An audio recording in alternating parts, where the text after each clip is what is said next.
చిన్న ప్రార్థన చెప్పుకుందాం. ప్రేమ కలిగిన మా ప్రియ పరలోకపు తండ్రి, వందనాలు స్తోత్రాలు. మీ కృప చొప్పున మా జీవితాల్లో అనుగ్రహించిన మరొక పునరుత్థాన దినం 2021 సంవత్సరంలోని ఆఖరు పునరుత్థాన దినాన్ని బట్టి మిమ్మల్ని స్తుతిస్తూ కనపరుస్తున్నాను. ఇంతవరకు పాడి స్తుతించాం, నీ లేఖనాన్ని ధ్యానించాలని ఆశపడుతున్నాం. మా వినికిడిలోనికి తేబడిన ఈ లేఖన భాగాన్ని దీవించండి. ఈ లేఖనాన్ని బట్టి దీనుండి బలహీనుని ప్రభా, నేను మాట్లాడేందుకు నిలబడబోతున్నాను.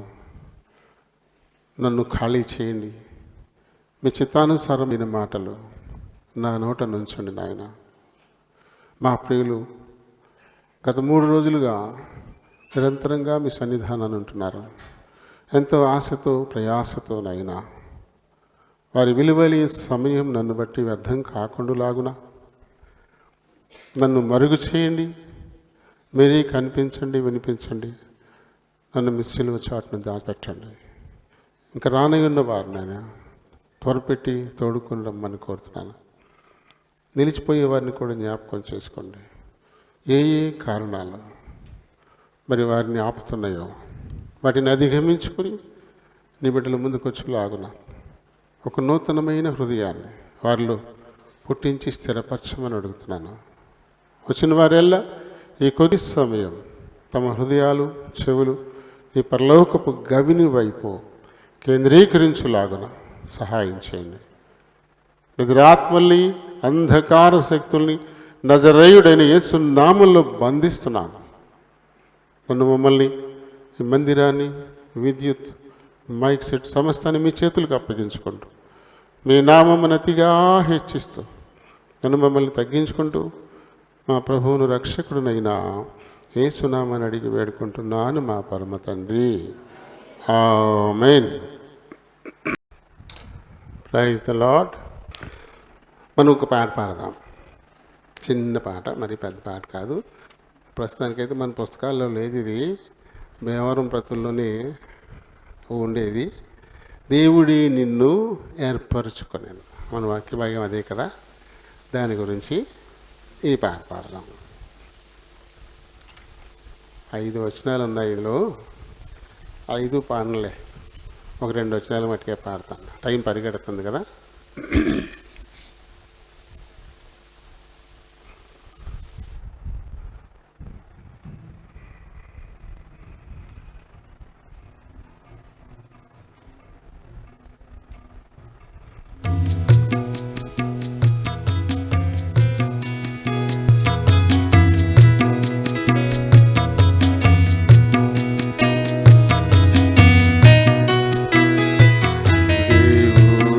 నిన్ను ఏర్పరచుకునే భయపడకుము, ఎడియకుము.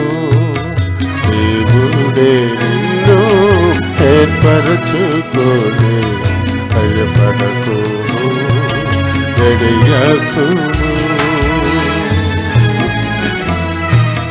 నీవు నా దాసుడవనియు ఉపేక్షింపక నిన్ను ఏర్పరచుకునే. నీవు నా దాసుడవనియు ఉపేక్షింపక నిన్ను ఏర్పరచుకునే.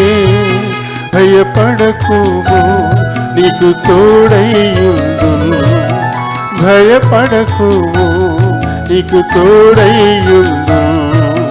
నా హస్తములతో నిన్నాడుకొందు, నా హస్తములతో నిన్నాడుకొందు. దేవుడే నిన్ను ఏర్పరచుకోరే. భయపడకుము, గడియాకుము. దేవుడే నిన్ను ఏర్పరచుకోలేను. భయపడకుము, గడియాకుము.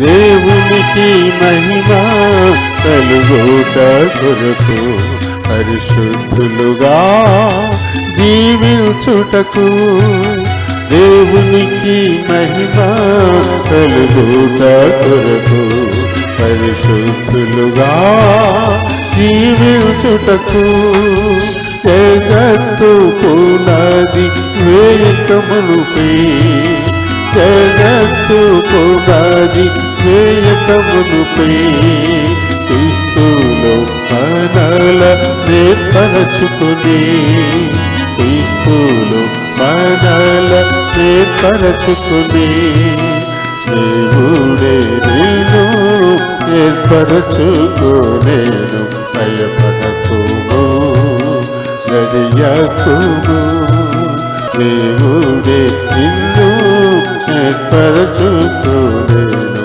భయపడకుము గడియకుము దేవుని సన్నిధిలో నిలచియుండుటకు ఆత్మతో దేవుని సేవించుటకు దేవుని సన్నిధిలో నిలచియుండుటకు ఆత్మతో దేవుని సేవించుటకు ఆయనకు పరిచారకులైయుండుటకు ఆయనకు పరిచారకులైయుండుటకు యెహోవా మిమ్మును ఏర్పరచుకుని యెహోవా మిమ్మును ఏర్పరచుకుని దేవుడే నిన్ను ఏర్పరచుకోలేను భయపడకుము తెలియకుము దేవుడే నిన్ను ఏర్పరచుకోలేను తెలియకుము భయపడకుము భయపడకుము తెలియకుము.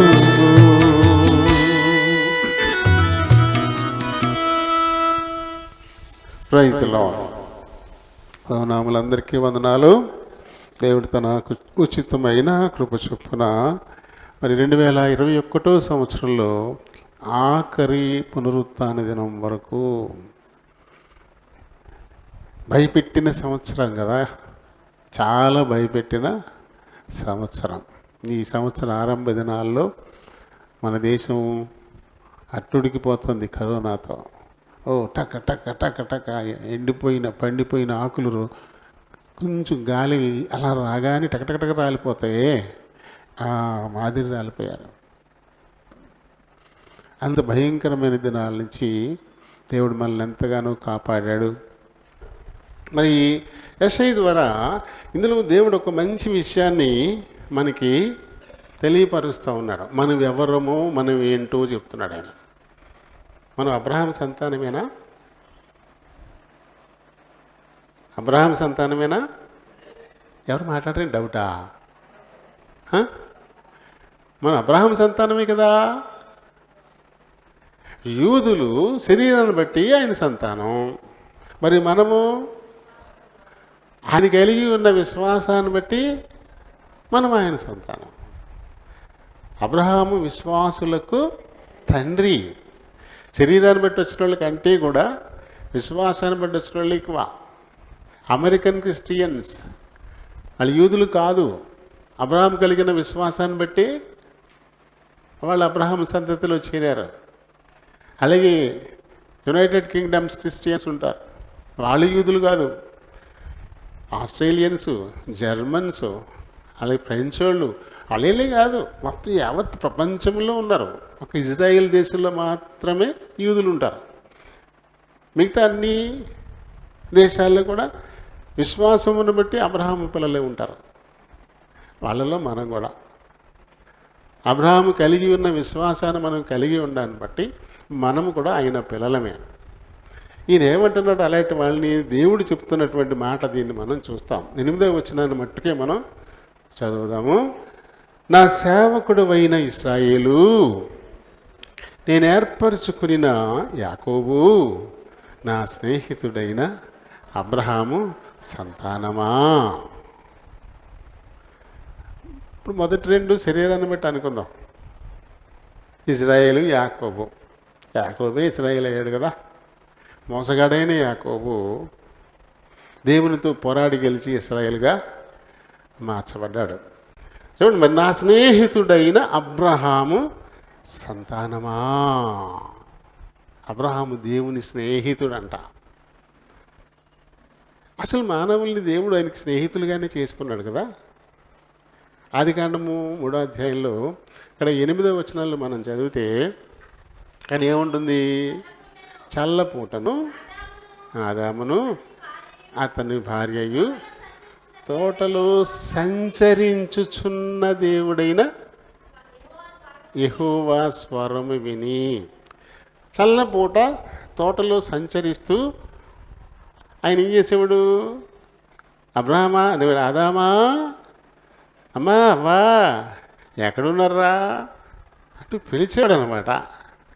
పిలిస్తే వాళ్ళు వచ్చేవారు, కాసేపు వాళ్ళతో పాటు సహవాసం కలిగి ఉండేవాడు. సహవాసం, స్నేహితుడు అంటే దానికి మరొక పేరు సహవాసదారుడు కదా.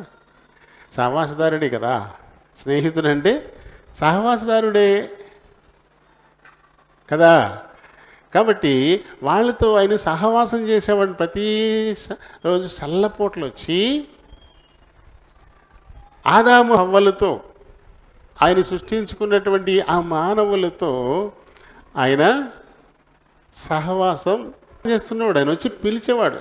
తోటలో సంచరిస్తూ ఆదామా, అవ్వా, ఎక్కడున్నారమ్మా అంటే గబగబా వచ్చేసేవాడు.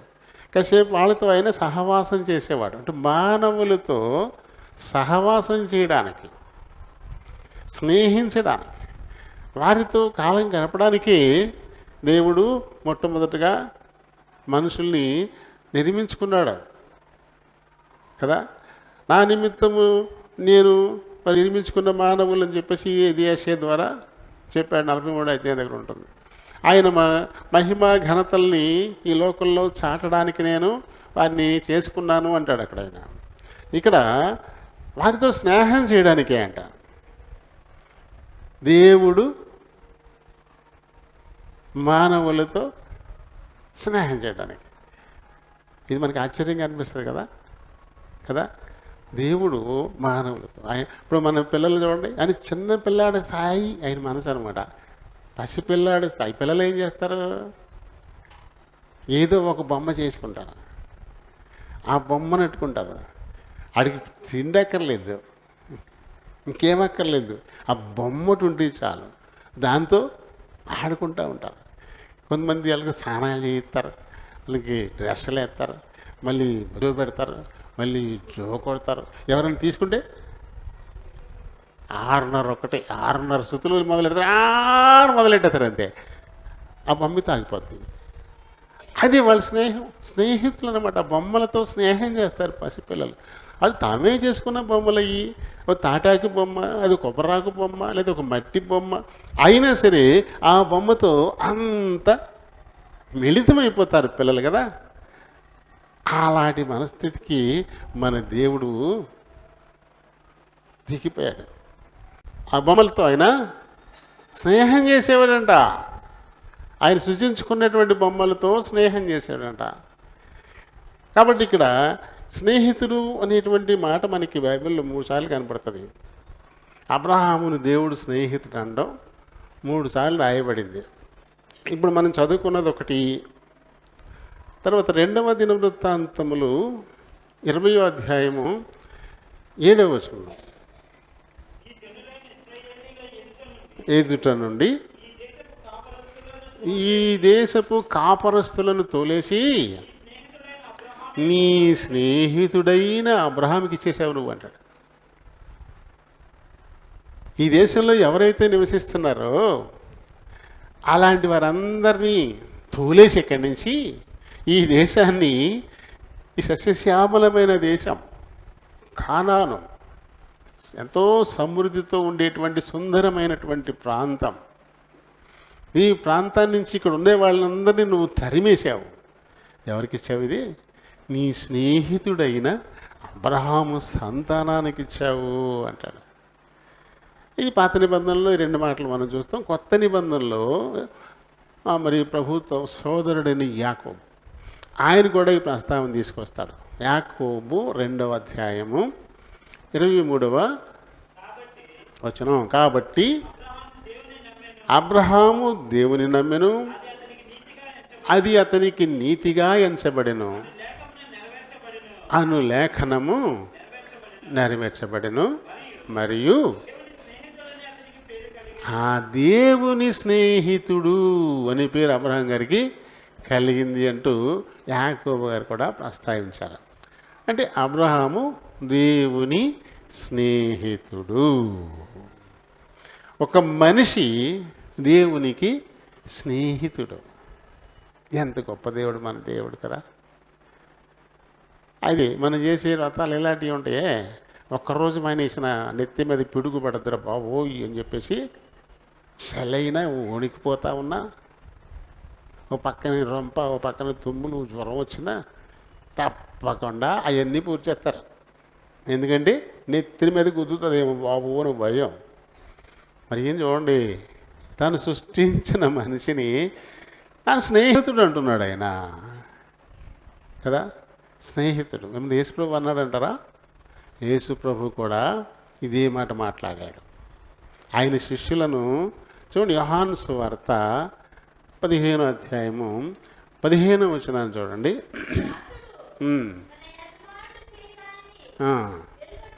ఎరుగడు కనుక నేను దాసులు అని పిలవను, నా స్నేహితులు. యేసుప్రభు కూడా చెప్పింది ఇదే. ఎందుకంటే యజమానుడు ఏం చేస్తున్నాడో అది దాసుడికి తెలియదు. కాబట్టి నేను కనుక మిమ్మల్ని దాసులు అంటే నేను చేసేది మీకు తెలియదు. నేను చేస్తున్నది ఏదో మీకు తెలియకుండా ఉండడం నాకు అసలు ఇష్టం లేదు. కాబట్టి నేను మిమ్మల్ని దాసులు అండల్లా, నా స్నేహితులు అంటున్నాను, నా స్నేహితులు అంటున్నాను. లూకా గారు కూడా రాశారు చూడండి, లూకా సువార్తలు 12వ అధ్యాయంలో 4వ వచనాన్ని చూద్దాం. నా స్నేహితులైన మీతో, అపొస్తలులతో మాట్లాడుతున్నాడు ఆయన.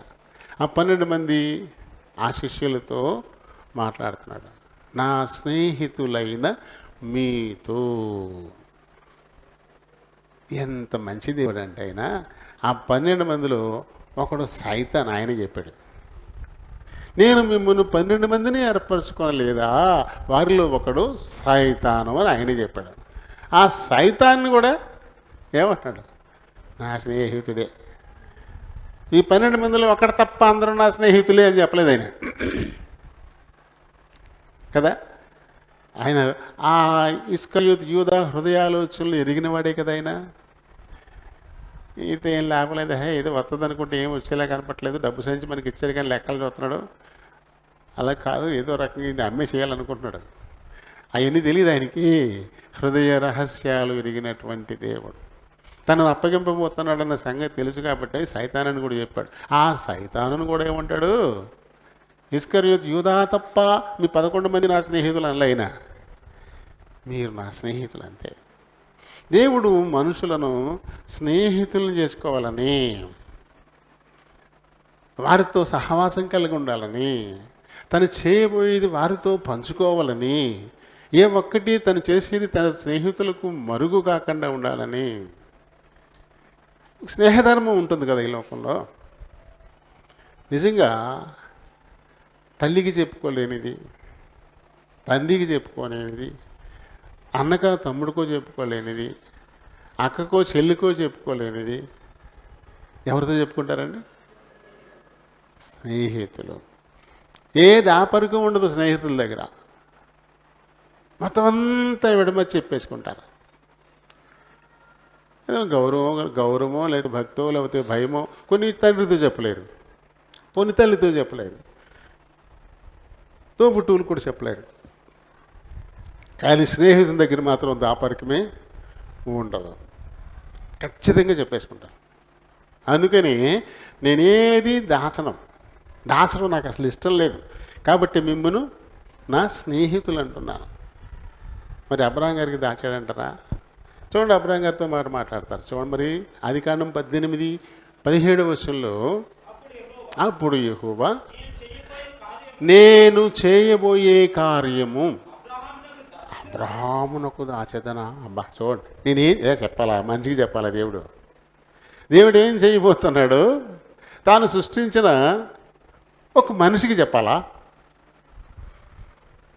నేను అబ్రహాము దాస్తానా నేను చేయబోయేది?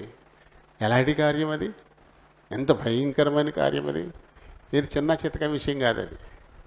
సొదొమ గొమొర్రాలు ఇంకా చుట్టూ ఉన్న ఇంకా 3 చిన్న చిన్న పట్టణాలు కలిపి మొత్తం అన్నీ ఒకేసారి అగ్ని గంధకాలతో కాల్చేద్దాం అనుకున్నాడని. ఎంత పెద్ద పని చూడండి, ఎంత భయంకరమైన పని. అలాంటి పని చేస్తూ ఏమంటాడు? నేను చేసేది అబ్రహాముకు దాస్తానా? నిజంగా స్నేహితుడేనా అంటే ఖచ్చితంగా అబ్రహాము స్నేహధర్మాన్ని కనిపించాడు. అక్కడ స్నేహితుడు మాత్రమే వాదిస్తాడు. రా, నేను బతకలేకపోతున్నాను రా, తట్టుకోలేకపోతున్నాను, అని నేను ఆత్మహత్య చేసేసుకుందాం అనుకుంటున్నాను రా, లేదా ఇల్లు వదిలిపెట్టి పోదాం అనుకుంటున్నాను రా అని చెప్పాడు. నీకు ఫ్రెండ్ ఏమంటాడు? వాదిస్తాడు. బుద్ధి ఉంది నీకు? కష్టాలు మనుషులు రాకపోతే ఎవరికి వస్తారా? ఇలాంటి ఇబ్బందులు వస్తూనే ఉంటాయి. ఈ మాత్రం దానికి ఇల్లు వదిలిపెట్టిపోతావా? ఈ మాత్రం దానికి ప్రాణం తీసుకుంటావా? తప్పు, అలా చేయకూడదు అంటూ ఎవరు చెప్తారో గట్టిగా? ఫ్రెండే చెప్తాడు. కాబట్టి ఇక్కడ నిజమైన స్నేహితుడిగా అబ్రహాం గారు దేవునితో వాదించాడు. ఎవరో కొంతమంది పాపలు ఉన్నారని వాళ్ళతో పాటు పరిశుద్ధులు కూడా చంపేస్తావా? చూడండి, ఆయన దాస్తానా అని ఆయన అనడం, ఈయనేమో వాదించటం. పాపులతో పాటు పరిశుద్ధులను కూడా చంపేస్తావా అని వాదేది. ఏదో గౌరవం చెప్తే ఏంటి నువ్వు వాదేతనం ఏంటి అన్నాడు ఆయన. అలా ఆయన కూడా స్నేహితుల్లాగానే ఆయనే మాట్లాడుతున్నాడు. అలా ఎందుకు చేస్తాను నేను? పరిశుద్ధులు ఎందుకు చంపుతాను? పాపుల కోసమే కదా ఇదంతా. సొదొమ గొమొర్రాల పాపం చాలా ఎక్కువైపోయింది. అందుకని మామూలుగా అయితే లోకమంతా నాశనం చేయాలి నోహ కాలంలో, కానీ అప్పుడు నేను ఒక మాట ఇచ్చాను కదా, ఒకేసారి మొత్తాన్ని నాశనం చేయనని. కాబట్టి ఈ ప్రాంతం మట్టికే నాశనం చేస్తాను. 50 మంది ఉంటే నీతిమంతులు కాపాడతావా? సర్లే, 50 మంది కోసం 5 లక్షల మంది ఉన్నాళ్ళని కాపాడతాను చెప్పు. అయ్యి బాబోయ్, 50 ఉండరేమో, ఇంత గమ్మున ఒప్పించుకున్నాడు ఈయన. ఇప్పుడు 45 ఉంటే 45 ఉంటే చూడండి ఎటువంటి వాదం. నిజంగా స్నేహితుల మధ్య ఎలాంటి సంవాదం ఉంటుందో ఆ రీతిగాని ఆయన అబ్రహామును తన స్నేహితుడని పిలిచినందుకు గాను అబ్రహాముతో అలాంటి వాదం చేశాడు చాలాసేపు. 45 ఉంటే, 40 ఉంటే, 30 ఉంటే, 20 ఉంటే, ఈ రకంగా ఎన్నిసార్లు వాదించాడు అబ్రహాం గారు. టోటల్గా విషయం ఏంటంటే దేవుడు మనతో స్నేహం చేయాలనుకుంటున్నాడు. నేను సృష్టించాను కదా, నా ఇష్టానుసారంగా మీరు ఉండాలి, నేనేం చెప్తే అదే, నన్ను మీరు ఏమాత్రం ప్రశ్నించడానికి లేదు, నన్ను ఏమాత్రం అడగడానికి లేదు, మీకు నోరు మూసుకుని పడున్నంతే అని మోనార్కుగా లేడైనా ఫ్రెండ్, నేను నీ స్నేహితుడిని, నీతో స్నేహించాలని ఆశపడతా ఉన్నాను, సహవాసం కలిగి ఉండాలని ఆశపడుతున్నాను, ప్రతి విషయం నీతో నేను పంచుకోవాలని ఆశపడతా ఉన్నాను అనేది ఈ వాక్యాల ద్వారా మనకు ఆయన తెలియపరుస్తూ ఉన్నాడు. మరి ఆ విషయాన్ని మనం గుర్తిస్తూ ఉన్నామా? అయితే ఒక కోరిక కలగొచ్చు వెంటనే, ఎంత మంచిది, అయితే నేను కూడా దేవునితో స్నేహం చేయొచ్చు కదా, ప్రతిదీ నేను చెప్పేసుకోవచ్చు కదా, ఆయనతో నేను వాదించవచ్చు కదా, నేను కూడా స్నేహితుడిని అయిపోతాను. మంచిది, ప్రతి ఒక్కరికి అలాంటి కోరిక కావాలి. దేవుని కోరిక అదే కాబట్టి దాన్ని మనం మన్నించి నిన్ను నా స్నేహితునిగా నిన్ను వెంబడిస్తాను, నా కష్టం, నా సుఖం, నా ఇబ్బంది నీతో చెప్పుకుంటాను, నీ సలహాలు తీసుకుంటాను, నువ్వు చెప్పినట్టుగా నేను నడుచుకుంటాను అని అనుకోవడం చాలా మంచిది. అలానే మనం అనుకోవాలి. దేవుని కోరిక కూడా అదే, దేవుని కోరిక కూడా అదే. అయితే మరి అబ్రహాము స్నేహితుడు అవ్వడానికి కొన్ని విషయాలు ప్రత్యేకంగా కనపరుచుకోవాల్సి వచ్చింది. అలాగే మనం కూడా ఆయా విషయాల్లో మనల్ని మనం ప్రత్యేకంగా ఆయనకి కనపరుచుకోగలిగితే ఖచ్చితంగా మనల్ని కూడా ఖచ్చితంగా ఆయన స్నేహితులనే పిలుస్తాడు. ప్రతి విషయం మనతో ఖచ్చితంగా మాట్లాడతాడు. అవి కొద్దిగా మనం చూద్దాం. చూడండి, మరి అబ్రహాం గారు చేసింది ఏంటి?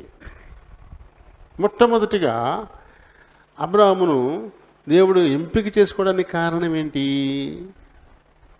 ఎంపిక చేసుకోవడానికి కారణం ఏంటి అంటే, చూడండి, ఆదికాండంలో మొదటి 10 అధ్యాయాలు మనకి ఏముంటాయి? సృష్టి, ఇవే కదా. దేవుడు ఎలా సృష్టించాడు, ఆ తదుపరి కాలం తర్వాత లోకంతా పాపంతో నిండిపోవడం, దేవుడు కోపించడం, నోవాహు కుటుంబాన్ని మాత్రం ఎంపిక చేసుకోవడం, అతను జల ప్రళయంతో మొత్తం అంతా నాశనం చేశాడు, మళ్ళీ నోవాహు నుంచి మళ్ళీ జనాల్ని మళ్ళీ పుట్టించడం, ఇవన్నీ ఆదికాండం 1 నుంచి 10 అధ్యాయాల్లో ఉండేటువంటి క్రమం. 11వ అధ్యాయంలో ఏముంటుంది? అక్కడ బాగా విస్తరించిపోయిన, బాగా పెరిగిపోయిన జనం, విస్తరించడం కాదు, బాగా పెరిగిపోయినటువంటి జనం. మనం చెదిరిపోకుండా ఉందాం, ఇక్కడే ఉందాం, మనం చెదిరిపోకుండా ఇక్కడే ఉందాం, కాబట్టి ఒక ఎత్తైన గోపురాన్ని కట్టుకుందాం అని నిర్ణయానికి వచ్చి బబులోను గోపురాన్ని కట్టుకోవడం. అయితే వాళ్ళ నిర్ణయం, వాళ్ళు చేసే పని దేవుని చిత్తానికి, ఆయన ఆశీర్వాదానికి విరుద్ధం కదా. ఒకే చోట మనం చెదిరిపోకుండా ఉండడం కోసం అంటున్నారు వీళ్ళు. కానీ దేవుని ఆశీర్వాదం ఏంటి? ఆదికాండం 1:28లో ఫలించండి, అభివృద్ధి పొందండి, విస్తరించండి. విస్తరించండి, ఒక చోట ఉండిపోకూడదు. మీరు, నేను సృజించిన ఈ భూమి అంతటిని మీరు నింపాలి, మీరు విస్తరించాలని దేవుని ఆశీర్వాదం ఇస్తే వాళ్ళు ఏమనుకుంటారంటే, మనం అస్సలు చెదిరిపోకూడదు, చెదిరిపోకుండా ఇక్కడే ఉందాం, ఒకే జనం, ఒకే మాట, ఇక్కడే ఉందాం అనుకున్నారు వాళ్ళు. ఓ అనిపించేవాళ్ళారా, నేను చెప్పింది ఏంటి, మీరు చేస్తున్నది ఏంటరా, వెళ్ళరా మీరు, చూడండి ఎలా పంపిస్తానని మిమ్మల్ని అని చెప్పేసి కప్పుక్కున ఒక గందరగోళం. మరి భాషలు మార్చేశారు, వాళ్ళ భాషలను మార్చేశాడు. ఒక్కొక్కడికి ఒక్కొక్క రకమైన భాషలు వచ్చేసినాయి. గోడ కడుతున్నారు, అప్పుడు మేస్త్రి ఉంటాడు, సొన్నం కలిపేవాడు ఉంటాడు, ఇటుకలు తెచ్చి ఇచ్చేవాడు ఉంటాడు, కనీసం ఆ ముగ్గురు ఉండాలి కదా. మేస్త్రి ఇటుక పట్టరా అన్నాడు అనుకోండి, వీడు సొన్నం పట్టుకొస్తాడు, అది అర్థం అవట్లే, ఇది కదా అది పట్టరా అంటే అది ఇంకోటి చేస్తాడు. ఇంక విసికెత్తిపోయి చెప్పేసి ఆడిపోయాడు, నేను కట్టను అని చెప్పేసి ఆడిపోయాడు, నేను రాయవను అని ఆడిపోయాడు. ఇంకా తల ఓ దిక్కి ఏ భాష కలిగి ఉన్నారో వాళ్ళందరూ పోగుపడిపోయి ఓ పక్కకి, ఓ భాష కలిగిన వాళ్ళందరూ పోగుపడి ఇంకో పక్కకి, అలా మొత్తం అన్ని పక్కలకి దేవుడు చెదరగొట్టేసిన విషయం ఈ 11వ అధ్యాయంలో మనం చూస్తాం. ఆదికాండం 11వ అధ్యాయంలో ఆ విషయం ఉంటుంది. అక్కడ గందరగోళం, బాబెలు అంటే గందరగోళం, తారుమారు అలా చేసేసి, ఎందుకంటే ఆయన చిత్తానికి విరుద్ధంగా మనం నడుచుకుంటే ఆయన ఊరుకుంటాడా? అది నెరవేర్చుకోవడం ఆయనకి తెలీదా? ఆయన ఏమీ అగ్ని కురిపించేయలే, అక్కడ ఉరుములు మెరుపులేమి ఇవ్వలే, లేకపోతే వచ్చేసి వాళ్ళు ఏమి కోటలే. సింపుల్ భాష అలా మార్చేశాడు. మనకి భాష ఇచ్చినాడు ఆయనే కాబట్టి భాష మార్చేశాడు అంతే. ఇంకా చూడండి, లేక దారులు పట్టుకుని వెళ్ళిపోయారు అంతే. ఆ భాష మాట్లాడే వాళ్ళందరూ ఓ పక్కకి, ఇంక అలా అలా మొత్తం చెదిరిపోయారు. ఇది 11వ అధ్యాయంలో ఉండేటువంటి విషయం. ఇంకా 12 నుంచి ఇప్పుడు ఆయన చిత్తం నెరవేర్పు ఏంటంట, ఆదికాండం 3వ అధ్యాయంలో 15వ వచనంలో ఆయన మాట చెప్పాడు కదా, నీకును స్త్రీకిని నీ సంతానానికి, స్త్రీ సంతానానికి, అప్పుడు స్త్రీ సంతానము, స్త్రీ సంతానంగా ఇప్పుడు దేవుడు ఈ లోకంలోనికి రావాలి, స్త్రీ సంతానంగా రావాలి. మరి ఈ లోకంలోకి ఎలా వచ్చేస్తారో, ఉత్తిని వచ్చేస్తే ఎలాగా? ఉట్టిన వచ్చేస్తే ఏమీ లేకుండా ఎలాగా? కాబట్టి ఇప్పుడు ఆయనకి ఏం కావాలా? ఒక కుటుంబం కావాలా? కుటుంబం కావాలి కదా. ఆయనకి తల్లిగా తండ్రిగా పిలువబడ్డానికి కుటుంబం కావాలా, దానికి ఒక వంశము కావాలా, తర్వాత ఒక జాతి కావాలా, ఆ తర్వాత ఒక దేశము కావాలా, ఇవన్నీ కావాలి కదా. ఇవన్నీ ఆయన ఎదుగుడే కదా. కాబట్టి ఇప్పుడే ఆయన ఒక కుటుంబాన్ని ఎంపిక చేసుకున్నాడు. ఏదా కుటుంబం అంటే నోవహు కుమారుల్లో షేము సంతతి. అది నోవహు పలికాడు కదా, హాము షేముకు దాసుడవుతాడు అని చెప్పేసి నోవహు నోట్లో పలికిచ్చాడు. అది పలికించేసి అది నెరవేర్చడానికి ఇప్పుడు ఈ షేము సంతతి, ఈ కుటుంబాన్ని ఆయన ఎంపిక చేసుకున్నాడు. ఇక్కడ కుటుంబం అనకూడదు అనుకుంటా, ఒక వంశం అనో జాతి అనుకోవాలి. దాన్ని ఎంపిక చేసుకున్నాడు. అబ్రహాం ఎందులోంచి వచ్చాడు? షేము సంతతి వాడు. షేము సంతతిలో నుంచే అబ్రహాం వచ్చాడు కాబట్టి ఇప్పుడు అబ్రహాముని ఎంపిక చేసుకున్నాడు. ఎందుకు అబ్రహాముని ఎంపిక చేసుకున్నాడు? అబ్రహాం ఒక ప్రత్యేకమైన వ్యక్తి. అబ్రహాముకు సహోదరులు కూడా ఉన్నారు. తండ్రి తెరహు, ఇద్దరు సహోదరులు కూడా ఉన్నారు. వారికి భిన్నమైన వాడైన తెరహు చాలా విగ్రహారాధికుడు. సూర్య చంద్ర దేవతల్ని ఆరాధించేవారంట వాళ్ళంతా కూడా. ప్రతిరోజు గది నిండా రకరకాల దేవతల బొమ్మలు రోజు తలుపు తీసి లోపలికి వెళ్ళి ప్రతి బొమ్మ దగ్గర నైవేద్యం పెట్టి వస్తుండేవాడంట ఆయన. మిగతా వాళ్ళు ఇద్దరు వచ్చేవారు కాదు, కానీ అబ్రహాం గారు మాత్రం వాళ్ళ నాన్న కూడా ఉండేవాడట. ఆయన వచ్చి ఇలా తలుపు తీసేసరికి ఆయనకంటే ముందు లోనికి వెళ్ళిపోయాడంట. లోనికి వెళ్ళిపోయి ఆ బొమ్మల దగ్గర పెట్టిన గిన్నెలన్నీ ఆ నైవేద్యాన్ని ఇలా చూసేవాడంట. ఏదైనా కెలికినట్టుందా అని చెప్పేసి నేను బైబిల్ రాయబడలేదే. వెళ్ళి చూసేవాడంట. ఎక్కడే ఉన్నాయి, నిన్న ఎలా నాన్న ఎలా పెట్టాడో అలాగే ఉన్నాయి. మళ్ళీ అన్నీ పోగు చేసుకొచ్చి అన్నీ వేరే చోట పారేసి శుభ్రం కడిగేసి మళ్ళీ కొత్త నైవేద్యాలు పట్టుకొచ్చి మళ్ళీ పెట్టేసి తలుపు పెట్టేసి వచ్చాడంట. నిన్న తినలేదు, ఈవేళ తింటుందంటవా అని చెప్పేసి ఎప్పుడు నాన్న తలుపు తీస్తాడా, ఎప్పుడు వెళ్దామా, ఎప్పుడు చూద్దామా అని చెప్పేసి మళ్ళీ నాన్న కూడా ఉండేవాడంట. వాళ్ళ తలుపు అలా తీయడం పాపం మళ్ళీ గబుక్కుల్లోనికి వెళ్ళిపోయి మొత్తం అన్నీ చూసేవాడంట. అన్నీ అలాగే ఉన్నాయి. ఏ రోజు చూసినా అదే పరిస్థితి. ఇంకేం బుర్రగొప్పున్నాడు. ఇక వాళ్ళు ఏంటా ఎందుకు పెడుతున్నాను నాన్న ఇలాగా, ఇక అసలు ఏం కదులుతలేదు కదా, అసలేం కదలతలేదు, చల్లం లేకుండా ఉండిపోయినాయి. రోజు పెట్టడం పారేయడం తప్ప ఏమీ లేదు. దేవుడు ఉన్నాడని నాన్న నమ్మకం కరెక్టే, దేవుడు ఉన్నాడు. కానీ నాన్న కొలిచే ఇవి మాత్రం కాదు. దేవుడు అనేవాడు మాట్లాడగలుగుతాడు. మనకు మాట ఇచ్చాడు కదా, మనకు మాట ఇచ్చినోడు మాట్లాడ్డా, మనం కదులుతున్నాం కదా. కాబట్టి మనల్ని కదిలించేలా చేసినోడు కదలడా, ఉన్నాడు దేవుడు. ఇవి మాత్రం కాదు. ఇలాంటి ఆశ అబ్రహాం గారిలో బాగా ఎక్కువగా ఉండిపోయింది. ఆశ గల ప్రాణాన్ని ఆయన తృప్తిపరుస్తాడు. ఈ ఆశను గమనించాడు. పైగా మొట్టమొదటి ఒక మాట ఇచ్చాడు, 3వ అధ్యాయంలోనే, స్త్రీ సంతానంగా ఆయన లోకంలో ఖచ్చితంగా రావాల్సిందే. కాబట్టి ఇప్పుడు అబ్రహామును ఎంపిక చేసుకున్నాడు. 12వ అధ్యాయంలో అబ్రహాం దగ్గరకు వచ్చి అబ్రహాంతో మాట్లాడడం అనేది మనం ఇక్కడ చూస్తాం. ఏం మాట్లాడాడు? పిలిచాడు అబ్రహాముని. వచ్చేయి బయటికి, నీ దేశము నుండి బయటకు వచ్చేయి, నీ తండ్రి ఇంటి నుంచి బయటకు వచ్చేయి, నీ బంధువుల మధ్య నుంచి బయటకు వచ్చేసేయి, వచ్చేయి, నేను గొప్ప జనం చేస్తాను, ఆశీర్వాదానికి ఆశీర్వాదంగా నిన్ను మార్చేస్తాను, నిన్ను శపించేవాళ్ళు నేను శపిస్తాను, నిన్ను దీవించేవాళ్ళు నేను దీవిస్తాను, భూమి యొక్క సమస్త వంశాలు నీ వల్ల నీ సంతతి వలన ఆశీర్వాదం పొందుతాయి, ఆశీర్వాదానికే ఆశీర్వాదంగా నేను నిన్ను మార్చేస్తాను, వచ్చేయి అనే పిలుపు వినపడింది. ఆ పిలుపు కోసమే కదా, ఆ మాట కోసమే కదా దేవుడంటే కనబడలేదు, కానీ స్వరం అయితే స్పష్టంగా విన్నాడు.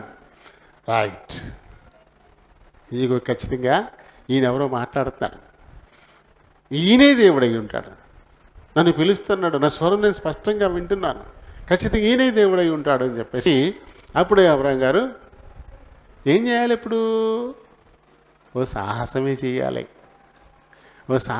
చేయాలి కదా. ఏం చేయాలి ఇప్పుడు? తన దేశాన్ని వదిలొచ్చేయాలి.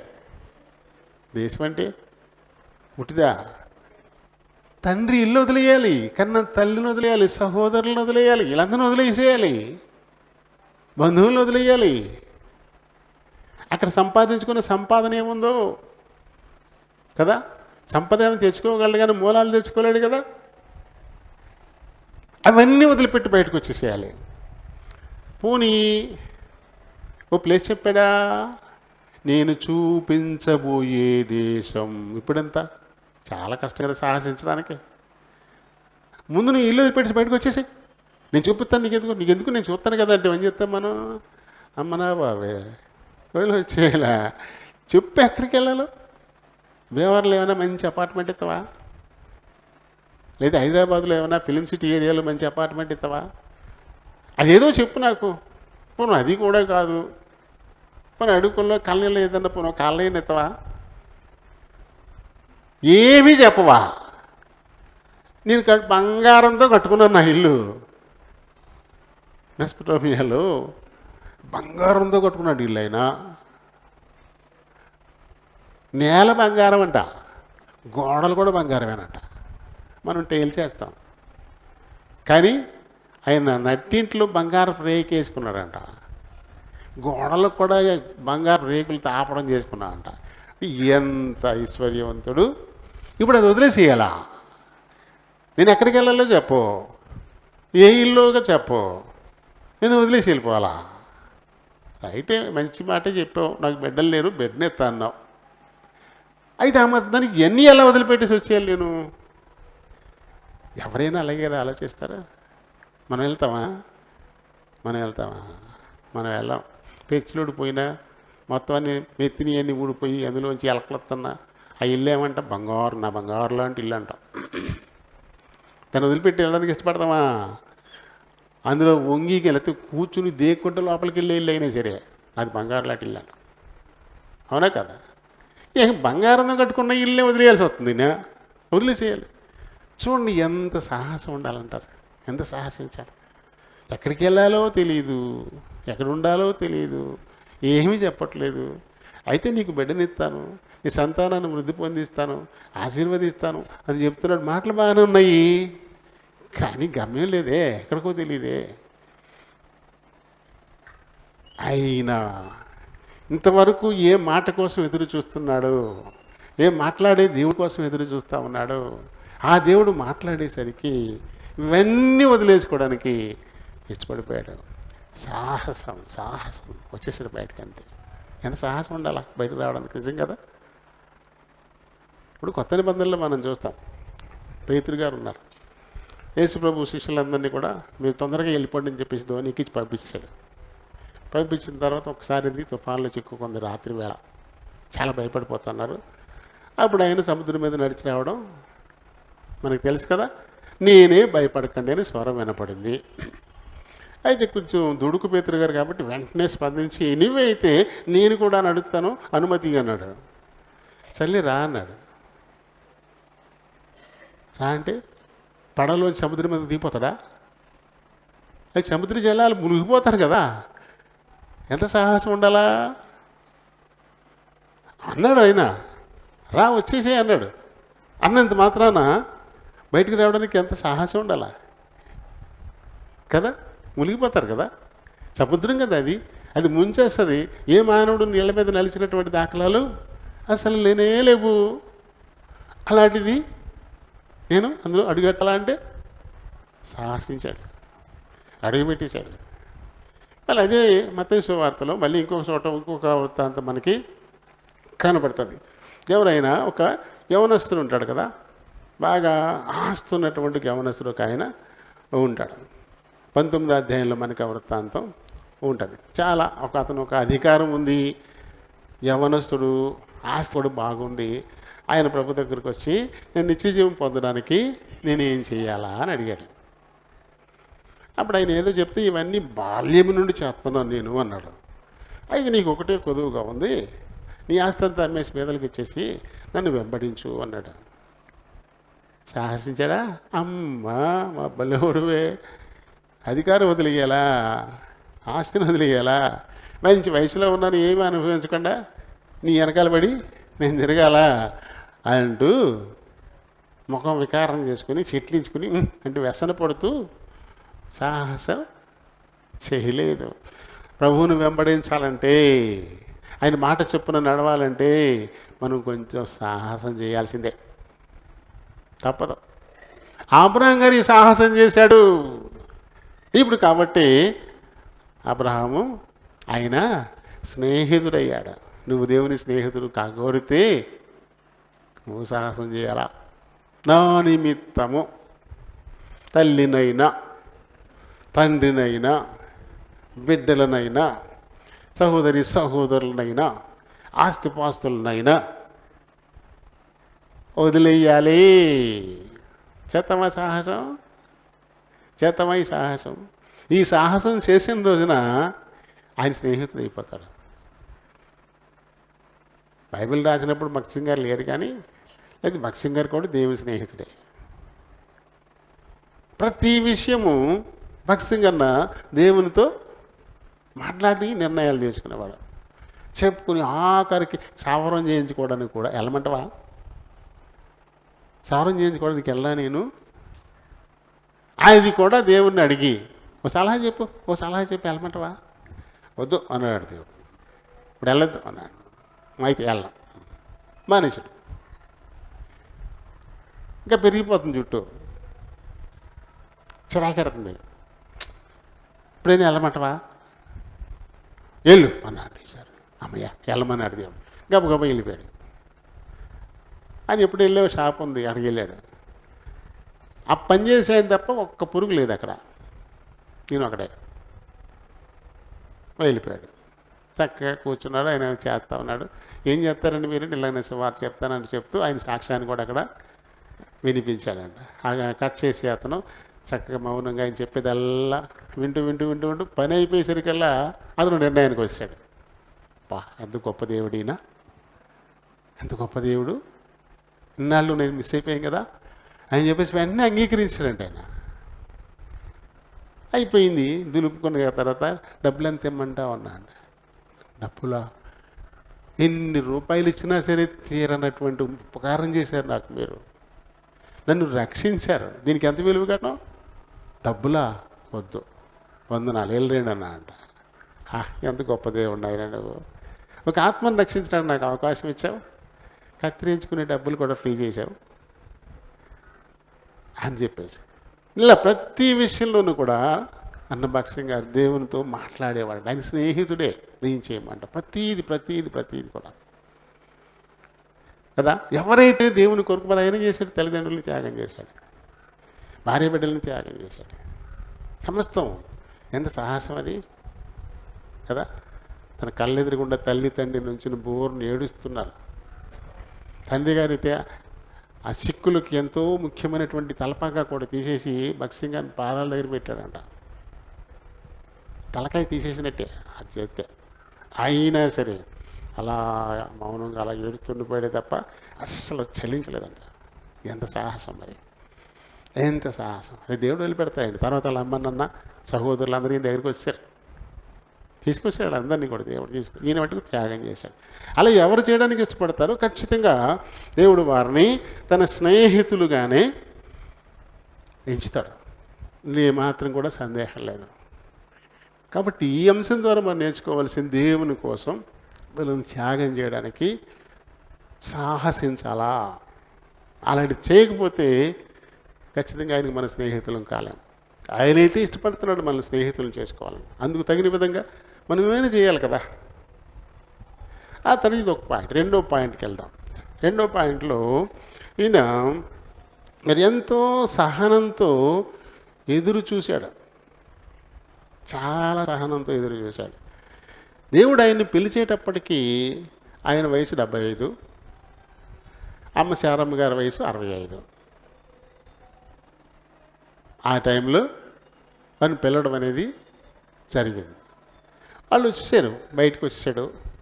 వచ్చేసి గుడారాలే కదా, గుడారాలు వేసుకుని గుడారాల్లో బతకడమే.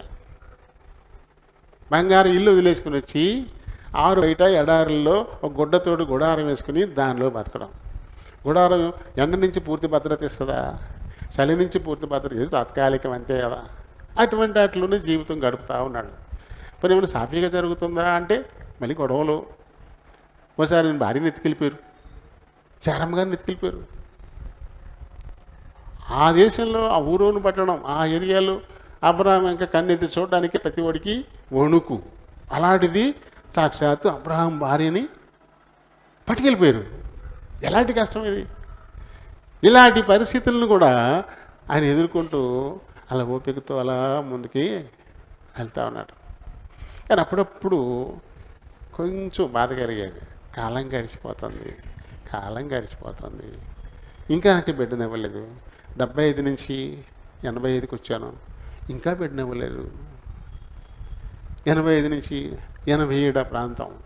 ఆ ప్రాంతంలో శారమ్మ గారి ఇక్కడ కుదరదు, నాకు ఇంకా బిడ్డ పుట్టే అవకాశం కనపట్లే, ఇదిగో నా పన్న దాసి ఆగరు, దీని ద్వారా నాకు బిడ్డని అని చెప్పేసి బలవంతం చేసింది. ఈయన కూడా ఒప్పేసుకున్నాడు. ఒకడు వచ్చాడు ఈ లోకంలోకి. ఇప్పుడు ఆడి ద్వారానే ప్రపంచం అంతా కూడా అల్లకల్లోలం జరుగుతుంది, వాడి సంతతి ద్వారానే.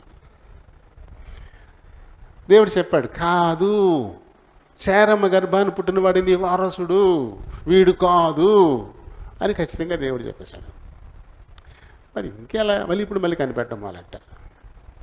ఇంక ఇందులో ఆదికాండం 15వ అధ్యాయంలోకి వచ్చేసరికి ఇక్కడ ఒక సందర్భం మనకి కనబడుతుంది. చూడండి, 15వ అధ్యాయంలో మొదటి వచనం చదువుదాం. ఇవి జరిగిన తర్వాత యెహోవా వాక్యం వచ్చి, అబ్రామా భయపడకు, నేను నీ కేడెము, నీ బహుమానాన్ని నీ బహుమానం అత్యధికమగును. ఇక్కడ తెలుగులో తర్జుమాలో మనకు కొంచెం ఇబ్బందిగా అనిపిస్తుంది, క్లియర్గా అర్థం కాదు. అదే అయితే ఈ స్థానంలో ఇంగ్లీష్లో ఉన్న మాట మనం చదివితే, fear not Abraham, I am thy shield and the exceeding great reward. నేనే నీ కేడము, నేనే అత్యధికమైన బహుమానము, నేనే అన్నాడు అక్కడ. నీ బహుమానం అత్యధికం అవుతుంది కాదు, నేనే అది. I am thy shield, I am దై ఎక్సీడింగ్ రివార్డ్. నేనే అనేది ఇంగ్లీష్లో, అక్కడ ఇంగ్లీష్ బైబిల్లో చదువుకుంటే అది కనపడుతుంది. అలా క్లియర్గా ఉంది. నీ బహుమానం అత్యధికం అవుతుంది కాదు, నేనే నీ బహుమానాన్ని, నేనే నీ కీడాన్ని, నువ్వు భయపడకో, నేనే అని చెప్పడం ద్వారా ఆదికాండం 3:15లో స్త్రీ సంతానం అని చెప్పాడు కదా. ఆ స్త్రీ సంతానంగా ఇప్పుడు నేనే నీలో నుంచి రావాలనుకుంటున్నాను, నేనే నీకు బహుమానం అయిపోదాం అనుకుంటున్నాను. నువ్వేంటి ఆగర్ ద్వారా సంతానం అంటావు, నేనే నీ బహుమానం అవుదా అనుకుంటాను. చూడండి, మత్తయి సువార్తలో 1వ అధ్యాయంలో యేసుక్రీస్తు వంశావళి ఉంటుంది కదా, అది చదవండి. అది అబ్రహాము కుమారుడు 16వ వచనం చూడండి. యోసేపును కనెను, ఆమె యందు క్రీస్తు అనబడిన. ఆమె యందు వీళ్ళందరూ ఎక్కడి నుంచి వచ్చారు? అబ్రహాము నుంచి వచ్చారు. ఆదికాండం 3:15లో ఏ మాట అయితే దేవుడు చెప్పాడో దాన్ని నెరవేర్చేందుకు ఆయన ఒక కుటుంబాన్ని, ఒక వంశాన్ని, ఒక జాతిని, ఒక దేశాన్ని, ఒక అడ్రస్గా ఆయన ఏర్పాటు చేసుకోవాలి. కాబట్టి ఈయన అబ్రామును వెతుక్కున్నాడు. అబ్రాములో నుంచి అంటే దేవుడు అంటే ఎంతో ఆశ కలిగిన వాడు, దైవభక్తి కలిగిన వాడు, ఆశగల ప్రాణాన్ని ఎప్పుడూ తృప్తిపరుస్తాడు. అందుకని ఆ అబ్రాహాము కుటుంబాన్ని ఎంపిక చేసుకున్నాడు. 42 తరాలు అబ్రహాం తర్వాత 42వ తరం వాడు యేసుప్రభు. అప్పుడే ఆ కుటుంబాన్ని ఎంపిక చేసుకున్నాడు. నేనేనయ్యా నీ బహుమానము, నేనే నీ కేడెము. ఇదేమనుకుంటున్నాడంటే, ఇంత ఆస్తి ఇచ్చావు నాకు, బిడ్డ తప్ప ఏదీ లోట్లేదు, నీకు ఇదంతా ఎవరికి అవుతుంది? నా ఇంట దాని కిందకి చదివితే ఉంటుంది, నమ్మకమైనటువంటి నా దాసుడు ఎలియాజరే కదా ఇక నాకు కొడుకు, నా ఈ ఆస్తి అంతటికీ వారసుడు ఇంక ఎలియాజరే కదా, నా దాసుడే కదా అని అనుకుంటున్నాడు అబ్రహాం గారు. అలా అనుకుంటా, కింద చదవండి, అందులో 15 అధ్యాయాలు కిందకి చదివితే మనకి అవే విషయాలు ఉంటాయి. ఇలా అనుకుంటాడు, అది ఎరిగినవాడు కదా ఆయన. ఇలా ఎందుకు అనుకుంటున్నావు నువ్వు? ఎలా ఎందుకు అనుకుంటున్నావు? నేనే నీకు బిడ్డగా పెట్టాలనుకుంటున్నానే, నేనే నీ వంశంలో నుంచి రావాలనుకుంటున్నానే.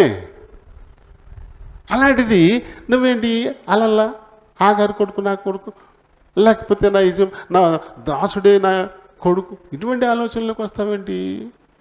నేనే ఐ యామ్ దై షీల్డ్ కదా, ఐ యామ్ దై షీల్డ్, దై ఎక్సీడింగ్ గ్రేట్ రివార్డ్, అయ్యా నేనే అని చెప్పుకోవాల్సి వచ్చింది. ఇలా ఆ టైం వచ్చేంత వరకు కూడా దేవుడు అబ్రహాము గారిని బలపరుస్తూనే వచ్చాడు. 17వ అధ్యాయంలో 5వ వచనం చూడండి మళ్ళీ. మరియు ఇక మీదట నీ పేరు అబ్రాహాము అనబడదు, నిన్ను అనేక జనాలకు తండ్రినిగా చేశాను కాబట్టి నీ పేరు అబ్రహాం అని మార్చాడు. అంటే ఇప్పుడు ఆయన్ని తండ్రిని చేయడానికి, అనేక జనాలకు తండ్రిని చేయడానికి ఆయనకంత మార్చాల్సి వచ్చింది. అబ్రాము పిలిచినప్పుడైనా అబ్రాము, కానీ బిడ్డను కనే నాటికి అబ్రహాము. ఈ మార్పు కావాలి. ఆయన స్నేహితుడు అవ్వాలంటే తప్పదు ఇలాంటి మార్పు కావాలి. ఇలాంటి మార్పు దేవుడు చేసేదాకా ఓపికతో ఎదురు చూడాలి, ఓపికతో ఎదురు చూడాలి. చూస్తావా? అంత ఓపిక మనకి ఉందా? పాత నిబంధనలో జరిగినటువంటి సంగతి అది కొత్త నిబంధనలో కూడా ఈ ప్రస్తావనకు వచ్చింది. కొత్త నిబంధనలో కూడా తీసుకొచ్చారు దీన్ని కదా. పౌలు గారు రాశాడు, రోమీలకు రాస్తూ 4వ అధ్యాయంలో 18వ వచనం, దానికి పైన లైన్ కూడా చదవండి. నిన్ను అనేక జనములకు తండ్రిగా నియమించి తిని కదా, నువ్వు అనేక జనాలకు తండ్రి అవుతావు, నీ బహుమానం చాలా విస్తారమవుతుంది. అదే కదా దేవుని ఆశీర్వాదం. నువ్వు అనేక జనాలకు తండ్రి అవుతావు అని చెప్పాడు కదా. అందుకనే ఎలాగుండునని చెప్పిన దానిని బట్టి అనేక జనాలకు తండ్రి ఎగునట్లు నిరీక్షణకప్పుడు ఆధారమే లేదు. మనకి బోల్డ్ నిరీక్షించడానికి బోల్డ్ ఆధారాలు ఉన్నాయి మనకి. ఇంత గొప్ప సాక్షి సమూహము నీ చుట్టూ మేఘం వలె కమ్ముకొనుంది. నీ నిరీక్షణకు ఆధారం ఇది. అప్పుడేముంది? ఏమీ లేదు. అసలు నిరీక్షించడానికి అసలు ఆధారమే లేని రోజుల్లో దేవుడు చెప్పిన ఒక్క మాట పట్టుకొని తన దేశాన్ని వదిలేసి, తన కుటుంబాన్ని, తండ్రి ఇంటిని వదిలేసి, బంధువులను వదిలేసి, అక్కడున్న పేరు ప్రఖ్యాతులను వదిలేసి బయటకు వచ్చేసి గుడారాల్లోనే జీవించాడు, పరదేశిగానే జీవించాడు, అన్నీ ఉండి కూడా కదా. ఎందుకోసం? నేను తండ్రిని అవుతాను, అనేక జనాలకు తండ్రిని అవుతాను. నా ప్రభువు చెప్పాడు ఈ మాట. మాట ఇచ్చినవాడు నమ్మదగినవాడు, ఆయన మారడు. రాత్రి చదువుకున్నాం ఈ వాక్యాన్ని మనం ఒకసారి కదా, మరొకసారి గుర్తు చేసుకుందామా? సంఖ్యాకాండము 23:19. దేవుడు అబద్ధమాడుటకు ఆయన మానవుడు కాదు, పశ్చాత్తాపడడానికి, అంటే నిర్ణయాన్ని మార్చుకోవడానికి. పశ్చాత్తాపడడం అంటే నిర్ణయాన్ని మార్చుకోవడం. ఎలా అయింది కన్నాను? అలా కాదు, అది పశ్చాత్తాపడడం అంటే. ఇలా అనవసరంగా ఇలా అనుకోవడం నేను అని మార్చేసుకోవడం, నిర్ణయాన్ని మార్చేసుకోవడం. నిర్ణయం మార్చుకోవడానికి ఆయన మానవుడు కాదు. ఇంకా ఆయన చెప్పి చేయకుండునా, ఆయన మాట ఇచ్చి స్థాపింపకుండునా. మాట ఇచ్చి స్థాపించకుండా ఉంటాడు ఆయన. ఎవరు చెప్తున్నారు తెలిసి ఈ మాటలు? ఆ మాటలు ఎవరు చెప్తున్నారు అనుకుంటున్నారు? దేవుని చిత్తానికి విరుద్ధంగా ఇశ్రాయేలీయులను శపించడానికి బయలుదేరిన బిలాము నోటి వెంట వచ్చిన మాటలయ్యి. ఇశ్రాయేలీయులను శపించడానికి బయలుదేరాడు. బాలాకు బహుమానాలను ఆశించి శపించడానికి బయలుదేరినడుతో చెప్పించడానికి నోరెత్తేసరికి దేవుడు ఒకసారి ఆశీర్వదించిన తర్వాత వాడిని ఎవడైనా చెప్పిస్తారా? ఆయన ఒకసారి మాట ఇచ్చాక ఆయన మారుతాడా? నేను కంఠశ్వాస ఎంత గట్టిగా అరిచిన ఆయన ఇశ్రాయేలును శపించు శపించు అంటే మాత్రం చెప్పిస్తాడా? ఆయన మనిషా మాట మార్చుకుంటకి? ఆయన మాట ఇచ్చి దాన్ని నెరవేర్చకుండా ఉంటాడా? అది శాపించకుండా ఉంటాడా అంటూ బిలాము చెప్తున్నట్టు మాట ఇది కదా. మరి ఒకసారి ఈ రకంగా చెప్పిన తర్వాత దేవుడు ఎలా మార్చుకుంటాడు? నిర్ణయాన్ని మార్చుకునేవాడు కాదు ఇది అబ్రహాం యొక్క విశ్వాసం. అందుకని నిరీక్షణ కదా. ఇంకా అలాగే కిందకి మనం చదువుకుంటే 25వ వచనం దాకా కూడా అబ్రహాం కొన్న విశ్వాసాన్ని గురించినటువంటి ప్రస్తావనే మనం పిత్తడైన పౌలు గారు మళ్ళీ ఆయన చెప్పుకుంటూ వచ్చాడు. ఇంకా చూడండి ఇక్కడ హెబ్రీలు రాసిన పత్రికలో 6వ అధ్యాయము 13వ వచనాన్ని చదువుదాం. దేవుడు అబ్రహామునకు వాగ్దానం చేసినప్పుడు తనకంటే ఏ గొప్పవాని తోడు అని ప్రమాణము చేయలేకపోయాడు. ఎందుకంటే తనకంటే గొప్పవాళ్ళు ఇంకెవరు లేరు కాబట్టి నా తోడు, నా మీద నేనే ఒట్టు పెట్టుకుంటున్నాను, నిన్ను జనాలకు తండ్రిని చేస్తా, ఈ సంతానం ఆకాశ నక్షత్రాలంత విస్తారమైపోతుంది, సముద్ర తీరపు ఇసుక రేణువులంత విస్తారమైపోతుంది. లెక్కెడతావా? ఛాలెంజ్ లెక్కట్టలేవు. ఆ ప్రమాణం ఆయన మీదే పెట్టుకొని చేశాడు. తనకంటే గొప్పలు ఇంకెవరు లేరు, మరి తన మీదే పెట్టుకొని చేశాడు. అంటే అది నెరవేర్చకపోతే అది ఎవరికి అవమానం? ఆయనకే కదా.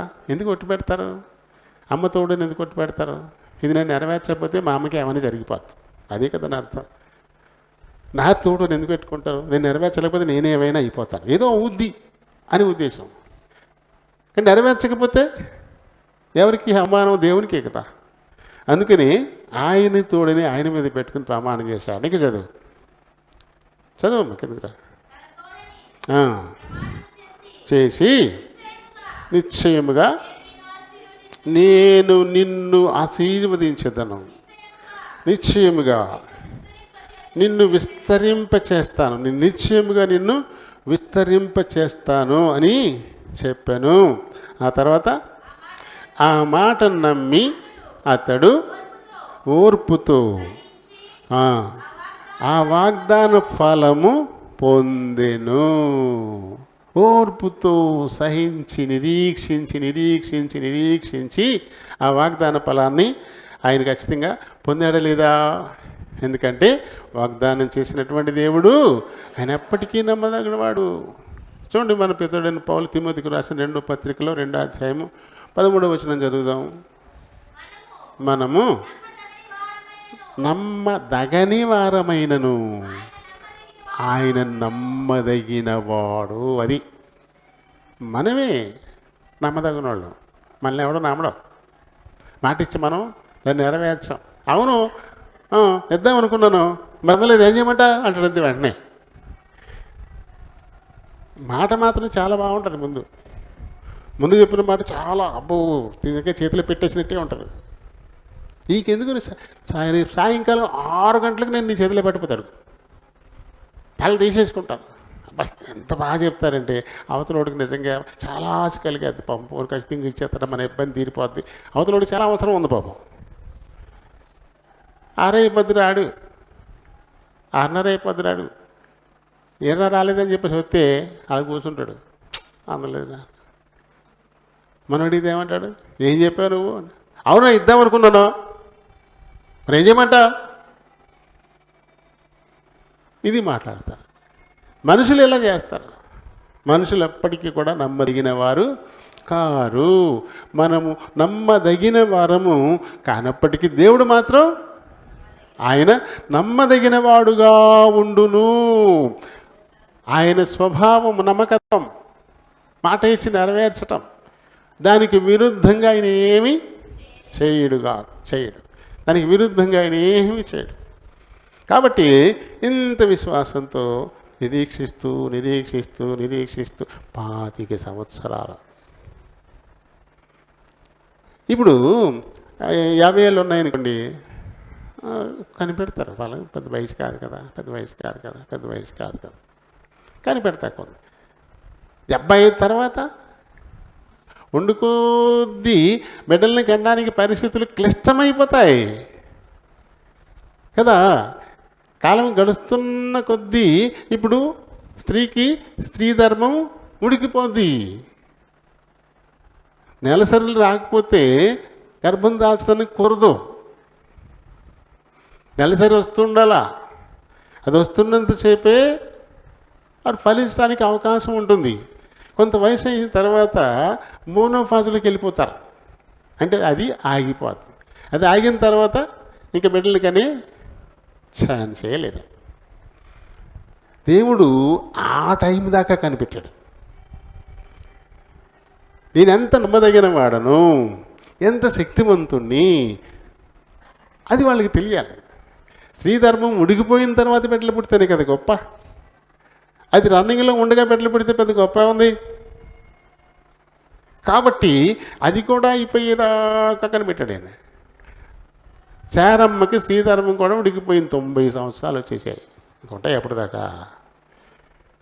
ఈ దినాల్లో చాలా దారుణంగా 30-35 కూడా మోనోపాజ్కి వచ్చేస్తున్నారు కొంతమంది. మారిపోయింది సీజన్, పరిస్థితి బాగలే. మోనోపాజ్ దశ 35 ఏళ్ళకి వచ్చేస్తుంది ఇప్పుడు ఈ దినాల్లో చూస్తుంటే. అంటే ఇక ఆ తర్వాత ఇంక వాళ్ళకి పిల్లలు పుట్టే ఛాన్సే ఇంక అస్సలు ఇంక లేదు. 90 సంవత్సరాలు వచ్చేసాయి, అది కూడా ఉడికిపోయింది. అప్పుడు దాకా కూడా దేవుడు అలా అలా అలా అలా కనిపెట్టి కనిపెట్టి కనిపెట్టి అబ్రహాం విశ్వాసాన్ని పరీక్షించాడు, శారమ్మ గారి విశ్వాసాన్ని పరీక్షించాడు కదా, నిరీక్షించాడు.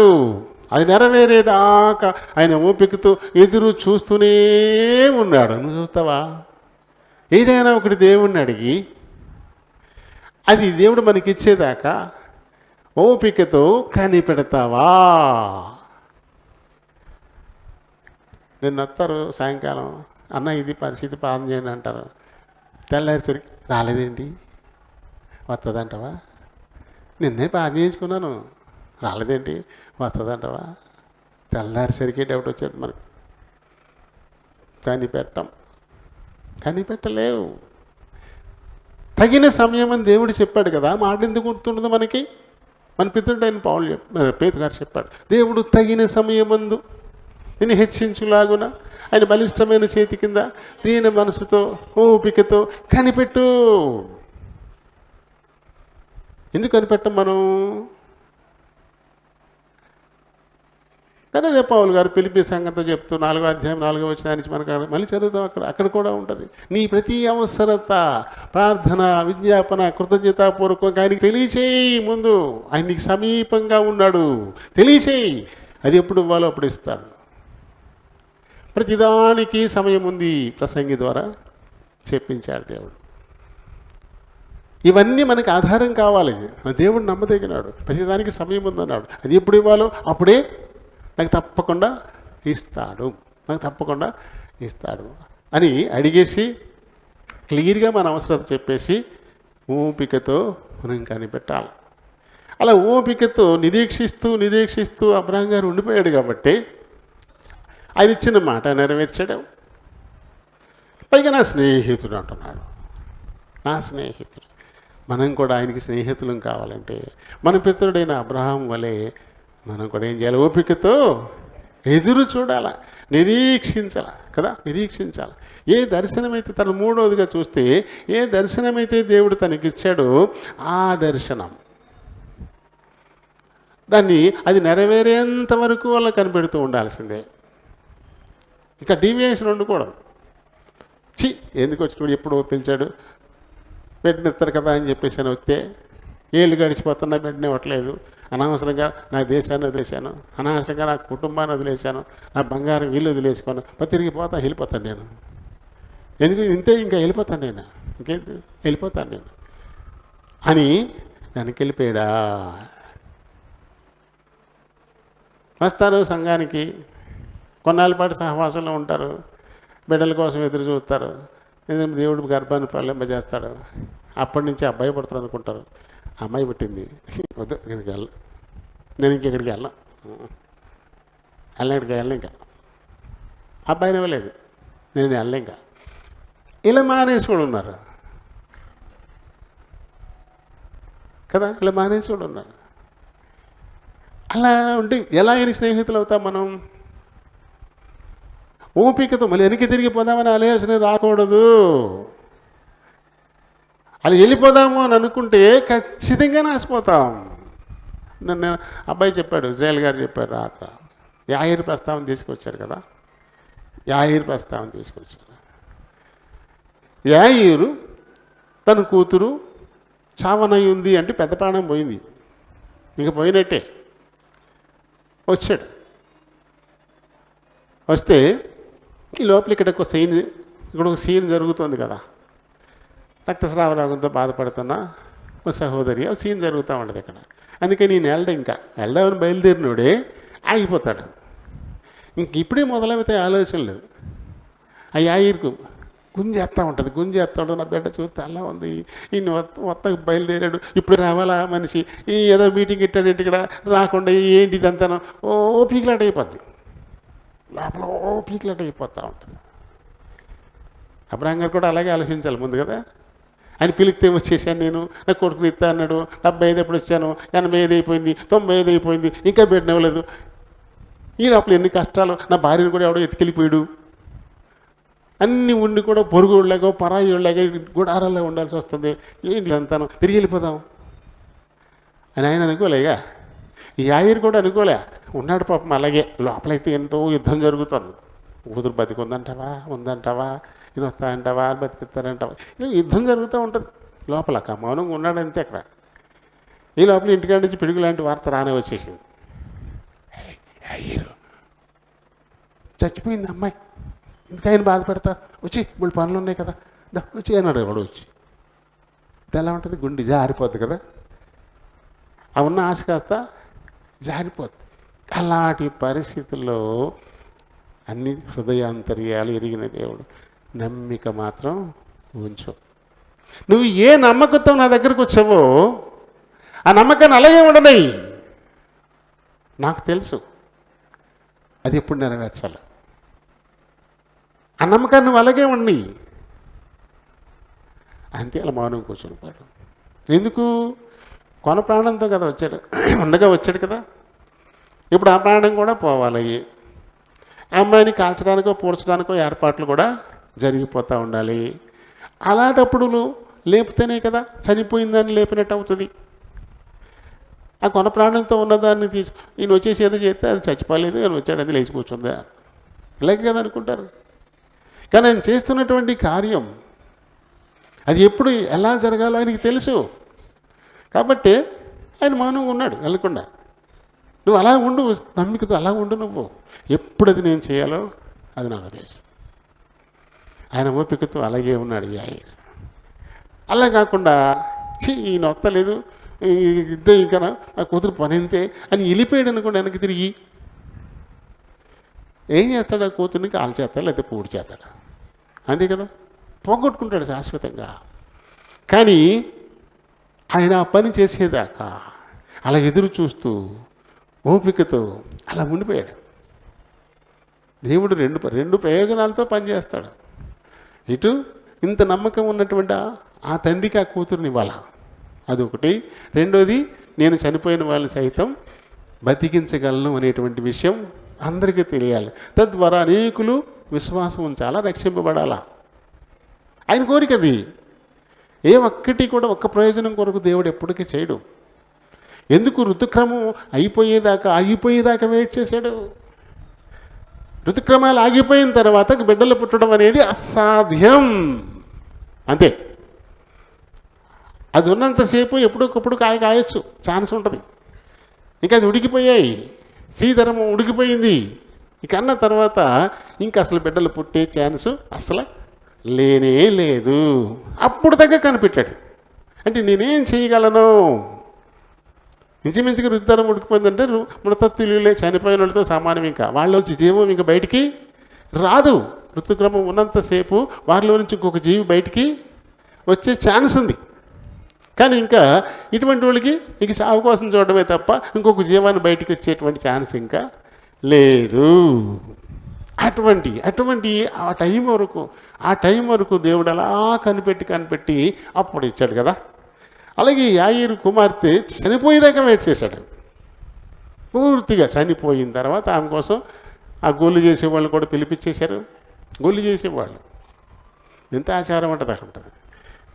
అది మనకి ఇక్కడ కరోనాలో నెరవేరింది, కరోనా వచ్చాక నెరవేరింది. అప్పుడు ఏం చేస్తారంట, ఏడుతో కిరాకి తెస్తారట. అక్కడ చచ్చిపోతే ఏడ్చేవాళ్ళు ఉంటారంట. ఏడ్చేవాళ్ళు మొత్తం తీసుకెళ్ళి ఆశ్రమ పోషణం చేయడానికి ఒక బ్యాచ్ ఉంటుందంట. వాళ్ళు కిరాయికి తెచ్చుకుంటారు. వాళ్ళ గుమ్మలో ఉండి సొక్కలు నిలబెడతారు, ఏడుతారు అనమాట. కొంతమంది ఏడుతారు, కిరాయికి తెచ్చిపెట్టుకుని ఏడుతారు అనమాట. వాళ్ళు రకరకాల వాయిద్యాలు వాయిస్తూ ఉంటారు, కాటి కడుతూ ఉంటారు. ఈ పనులన్నీ వాళ్ళు చేసుకుంటారు అనమాట. వాళ్ళ పనుల్లో చాలా బిజీగా ఉన్నారు. ఆయన వచ్చేసరికి అంటే పూర్తిగా చనిపోయింది అని నిర్ధారణ అయిపోయింది. ఇంక తీసుకెళ్ళి ఆశ్రమం పూడ్చడము అందుకోసం ఏర్పాట్లు జరిగిపోతూ ఉన్నాయి. అప్పుడు జరిగిన అంటే లోకం అందరికి వెల్లడైపోయింది కదా, ఆ అమ్మాయి చచ్చిపోయిందన్న సంగతి అందరికీ తెలిసిపోయింది. అదే కావాలి ఈయనకి. అప్పుడు కదా నేను చేసేది తెలిసేది బయటికి. ఎందుకు ఏడుతారు అలాగా, ఎందుకు ఏడుతారు? అమ్మాయి నిద్రపోతుంది కానీ చచ్చిపోలేదు, ఎందుకు ఏడుతారు అన్నాడు. అప్పుడు వాళ్ళు ఏం చేశారు, అపహసించారు, పక్క నవ్వారు. మనం పిచ్చోళ్ళమా, ముక్కడు చేయటి చూసాం కదా, ఊపిరాడుతుందా? లేదు కదా. మరి గుండె మీద తలకాయ పెట్టి చూసాం కదా, గుడ్డు కొట్టుకుంటుందా? లేదు కదా. ఒళ్ళంతా చల్లబడిపోయింది కదా. ఎన్ని మనం చూసే కదా ఎన్ని చేస్తున్నాం. చచ్చిపోలేదటేటి, ఇది మెంటలా? ఇంత చర్చ జరిగింది అక్కడ. అపహాస్యం సింపుల్గా ఒక మాట రాయబడింది అక్కడ. కానీ అక్కడ చాలా జరిగి ఉంటుంది అక్కడ. ఇలాంటివన్నీ జరిగి ఉంటాయి. మనంతా కన్ఫర్మ్ చేసుకున్నాకే కదా వెళ్ళి పిలిచాము. వచ్చి ఎప్పటి నుంచి అడుగుతూ ఉన్నారు వీళ్ళు. నిద్రపోతే ఈ గోలకు లేకదా, ఈ ఏడుపులకి ఈ వాయిపులకి ఏంటి శవమేళం అది లేకదా, లేచిందా? లేదు కదా. అపహసించారు అందరూ కూడా కదా. ఆ టైం వరకు దేవుడు వెయిట్ చేస్తాడు. అబ్రహాంకి బిడ్డలు ఇవ్వడం కూడా అందుకే వెయిట్ చేశాడు. ఉంటారా ఓపికతో కనిపెడతారా, కనిపెట్టారు అంతే. ఆ టైము రానే వచ్చింది. ఆ మాట విని, ఏ మాట, మీదిటికి మళ్ళీ రోజులకి మళ్ళీ వస్తాం నీ దగ్గరికి కదా. అప్పుడు సారమ్మ ఖచ్చితంగా 12 బిడ్డని కంటది అనేసరికి ఆవిడ నవ్వుకుంది. ఎందుకు నవ్వు వచ్చింది తనకి? నేను ఋతుక్రమం ఆగిపోయింది కదా, నాకు నా శ్రీధర్మం ఉడికిపోయింది, ఇక భర్తతో సుఖం నాకు తెలుస్తుందా? ఇలాంటి టైంలో నాకు బిడ్డ అంటూ నవ్వింది ఆవిడ. ఆ నవ్వులో ఇంకా అర్థాలు లోకమంతా నవ్వదా? శ్రీధరం ఉడికిపోయిన ముసలమ్మ బిడ్డని కందారు, అందరు నవ్వుతారు కదా అంటూ నవ్వింది ఆమె. ఆ నవ్వే తన బిడ్డకి పేరైపోయింది. ఇస్హాక్ అంటే నవ్వే. ఇస్హాక్ అంటే నవ్వే. ఆ నవ్వునే పేరుగా పెట్టేశాడు దేవుడు. శారమ్మ నవ్వింది, అబ్రహాం నవ్వారు, పనులందరూ నవ్వు ఉంటారు, చుట్టుపక్కల అందరూ. ఎంతమంది ఏంటి శారమ్మ గారు నీళ్ళు వచ్చుకుందా? శారమ్మ గారిని ఏంటి 90 ఏళ్ళు ముసలమ్మ? ఎంతమంది నవ్వుతారు, ఎంతమంది నోట నవ్వు తీసుకొచ్చేసాడు దేవుడు కదా. ఆ నవ్వు రావడానికి ఎవరు కారణం? దేవుడా అబ్రహామా? ఎవరు కారణం? అంతవరకు ఓపికతో కనిపెట్టిన అబ్రహామే కదా మూలం. ఓపికతో అబ్రహాం కనిపెట్టి ఉండకపోతే ఇది జరగదు. యేసుప్రభు వచ్చేదాకా యాయీరు అక్కడే కూర్చొని ఉండకపోతే కుమార్తె లేకదు, ఆ ఇంట్లో నవ్వు ఉండదు. ఆ బిడ్డలు లేవడంతో యాయీరు ఎంత సంతోషపడి ఉంటాడు, వాళ్ళ అమ్మ ఎంత సంతోషపడి ఉంటుంది, బంధువులు ఎంత ఆనందపడి ఉంటారు, తన స్నేహితులు ఎంత ఆనందపడి ఉంటారు. అందరి నోట నవ్వు వచ్చేయలేదు అక్కడ. ఆ నవ్వుకు కారణం యాయీరే. అక్కడ ఓపిక వెనక్కి తిరిగి పోకుండా ఓపికతో కూర్చున్నారు. దానివల్లే అంత నవ్వు అక్కడ. ఓపికతో వెనక్కి తిరిగి మళ్ళీ ఊరోను పోకుండా ఉండడాన్ని బట్టే ఇప్పుడు ఇక్కడ నవ్వు. నిజంగా నువ్వు సంతోషాన్ని దేవుని నుంచి ఆశిస్తే ఓపికతో కనిపెట్టాల. ఎందుకంటే ఆయన మాట తప్పని వాడు. ఆయన చెప్పిన మాట నెరవేరుస్తాడు ఖచ్చితంగా. అందులో ఏ మాత్రం కూడా సందేహం లేదు. అయితే కనిపెట్టడంలోనే ఉంది అది. ఇవన్నీ కూడా ప్రకృతికి విరుద్ధంగా అనిపించవచ్చు. ఈ లోకంలో ఇది అసాధ్యమని అనిపించవచ్చు. కానీ అసాధ్యాలను సుసాధ్యం చేయడమే మన దేవుని గొప్పతనం. అది క్లిష్టమైపోయేదాకా కనిపెడతాడు. ఏమంది తేలిక ఎవరైనా మూసేస్తారు. ఏమంది 20 కేజీలు చేతి పట్టుకెళ్ళిపోయాడు, అది గొప్ప. అది 100 కేజీలు పట్టుకెళ్ళు, ఎప్పుడు కదా గొప్ప. ఈ 100 కేజీలు పట్టుకెళ్ళడం చాలా కష్టం, ఇది వీలు పడదు అనుకున్నప్పుడు పట్టుకెళ్తేనే అందరూ చెప్పుకుంటారు. అది చాలా గొప్ప అద్భుతం అవుతుంది. సింపుల్గా ఒక 20 కేజీలు చాకనెట్టుకు వెళ్ళిపోతే అది ఏమైనా అద్భుతమా? కాదు కదా.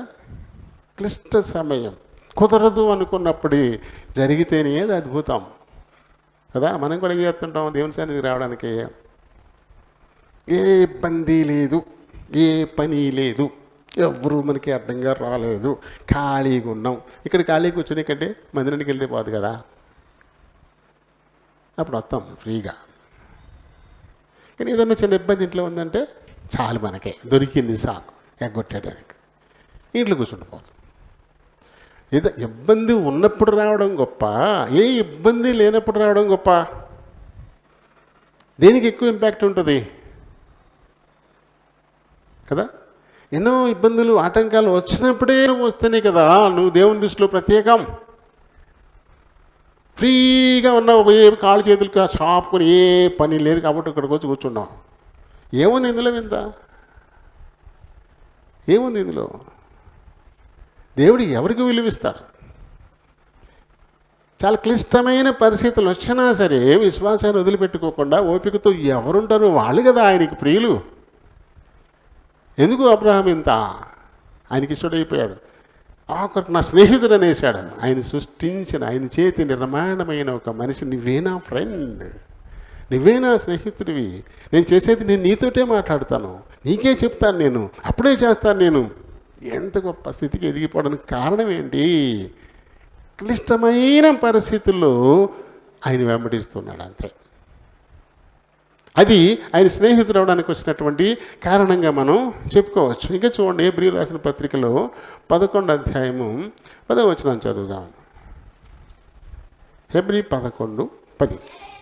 ఎలాగనగా దేవుడు దేనికి శిల్పియు నిర్మాణకుడై ఉన్నాడు, పునాదులు కలిగి ఆ పట్టణం కొరకు అబ్రహాము ఎదురు చూచుచుండెను. విశ్వాసమును బట్టి సారాయు వాగ్దానం చేసిన వాడు నమ్మదగిన వాడని ఎంచుకొనెను గనుక తాను వయస్సు గతించినదైనను. వయసు గతించడం అంటే గర్భాన్ని ధరించే వయసు వెళ్ళిపోయింది. గర్భం అంటే స్త్రీ ధర్మం ఉడికిపోయింది. వయసు గతించినదైనా సరే గర్భం ధరించడానికి ఆమె శక్తి పొందింది. తర్వాత అందుచేత మృతతుల్యుడైన ఆ యొక్కని నుండి సంఖ్యకు ఆకాశ నక్షత్రముల వలెను సముద్ర తీరమందలి లెక్కింప శక్యము కాని ఇసుక వలెను సంతానము కలిగెను. విశ్వాసమును బట్టి కదా, విశ్వాసమును బట్టి మృతతుల్యుడైనటువంటి ఒకడు అంటే ఇంక వాళ్ళు చచ్చింతో సమానం. చనిపోవడానికి ఇక వాళ్ళ నుంచి జీవం ఇక బయటికి రాదు, జీవం రాదు ఇక బయటికి. పిల్లల్ని కనేటువంటి వయసు దాటిపోయింది, స్త్రీధర్మం ఉడికిపోయింది, ఇంకా వాళ్ళకి అసలుకి పిల్లలు పుట్టే అవకాశమే లేదు. అలాంటి స్థితిలో వారు సంతానాన్ని పొందుకున్నారు. కారణం విశ్వాసంతో ఆయన వెంబడించారంతే. ఆ వాగ్దాన ఫలం పొందడం కొరకు వారు ఎంతో ఓపికతో వాళ్ళు కనిపెడుతూ ఉండిపోయారు అంతే. ఊరికనే అవ్వలేదు అబ్రహాము దేవునికి స్నేహితుడు, ఒక మానవుడు, మట్టిలో కలిసిపోయేటువంటి వాడు కదా, ఎప్పటికీ సజీవుడిగా ఉండేటువంటి, ఆది లేనివాడు అంతము లేనివాడైనటువంటి ఆ అక్షయుడైనటువంటి దేవునికి ఎలా ఫ్రెండ్ అవుతాడు?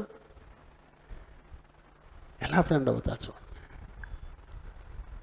సమస్త విశ్వానికి అధనాథుడైన దేవుడు తాను సృష్టించినటువంటి ఈ సృష్టిలో కదా ఎన్నో కోటాను కోట్ల ఓ నక్షత్రాలు ఉంటే ఓ నక్షత్రానికి చెందినటువంటి ఒక చిన్న కుటుంబం, సౌర కుటుంబం, అందులో ఉండే కొన్ని గ్రహాల్లో ఒక గ్రహమైన భూమి,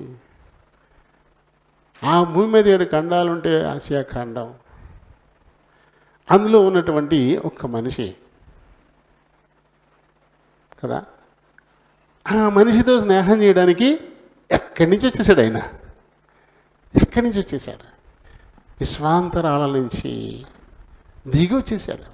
దిగి వచ్చేసి అబ్రహాము నా స్నేహితుడు, మీరందరూ నా స్నేహితుని పిల్లలు, మీరందరూ నా స్నేహితుని పిల్లలు. ఎంత గొప్ప మాటలు దేవుని నోట మనం వింటా ఉన్నాం.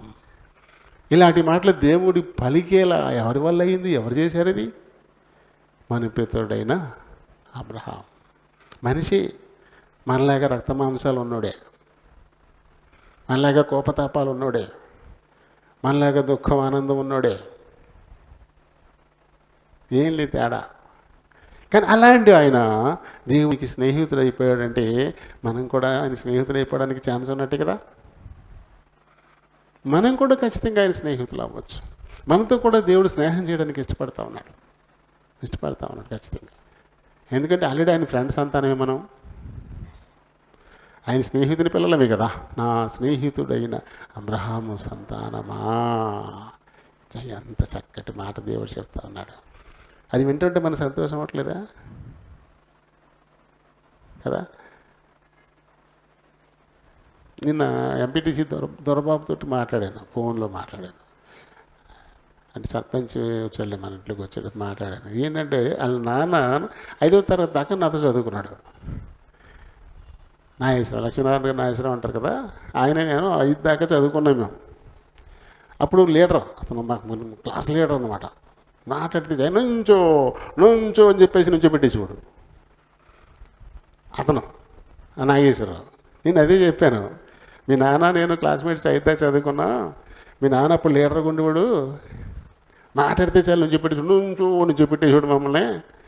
మీ నాన్న నాయకుడు కాలేకపోయాడు బాబు, నువ్వు నాయకుడు చాలా సంతోషం అంటే పక్కపక్క నవ్వాడు అతను. ఆ దొరబాబు చాలా పక్కపక్క నవ్వాడు. మీ ఫ్రెండ్, మీ నాన్న ఫ్రెండ్ నేను, నన్ను బల మీద నుంచి పెట్టేవాడు మీ నాన్న అంటే చాలా నవ్వాడు. ఎందుకు ఇప్పుడు ఇది ఆయన ఫ్రెండ్కి నేను ఫ్రెండ్, వాళ్ళ నాన్నకి నేను ఫ్రెండ్ అని కదా, మేము ఫ్రెండ్స్, నా ఫ్రెండ్ కొడుకు ఆయన. ఈ మాటలు వెళ్ళేసరికి ఆయనకి ఆనందం వేసింది, నవ్వు వచ్చింది.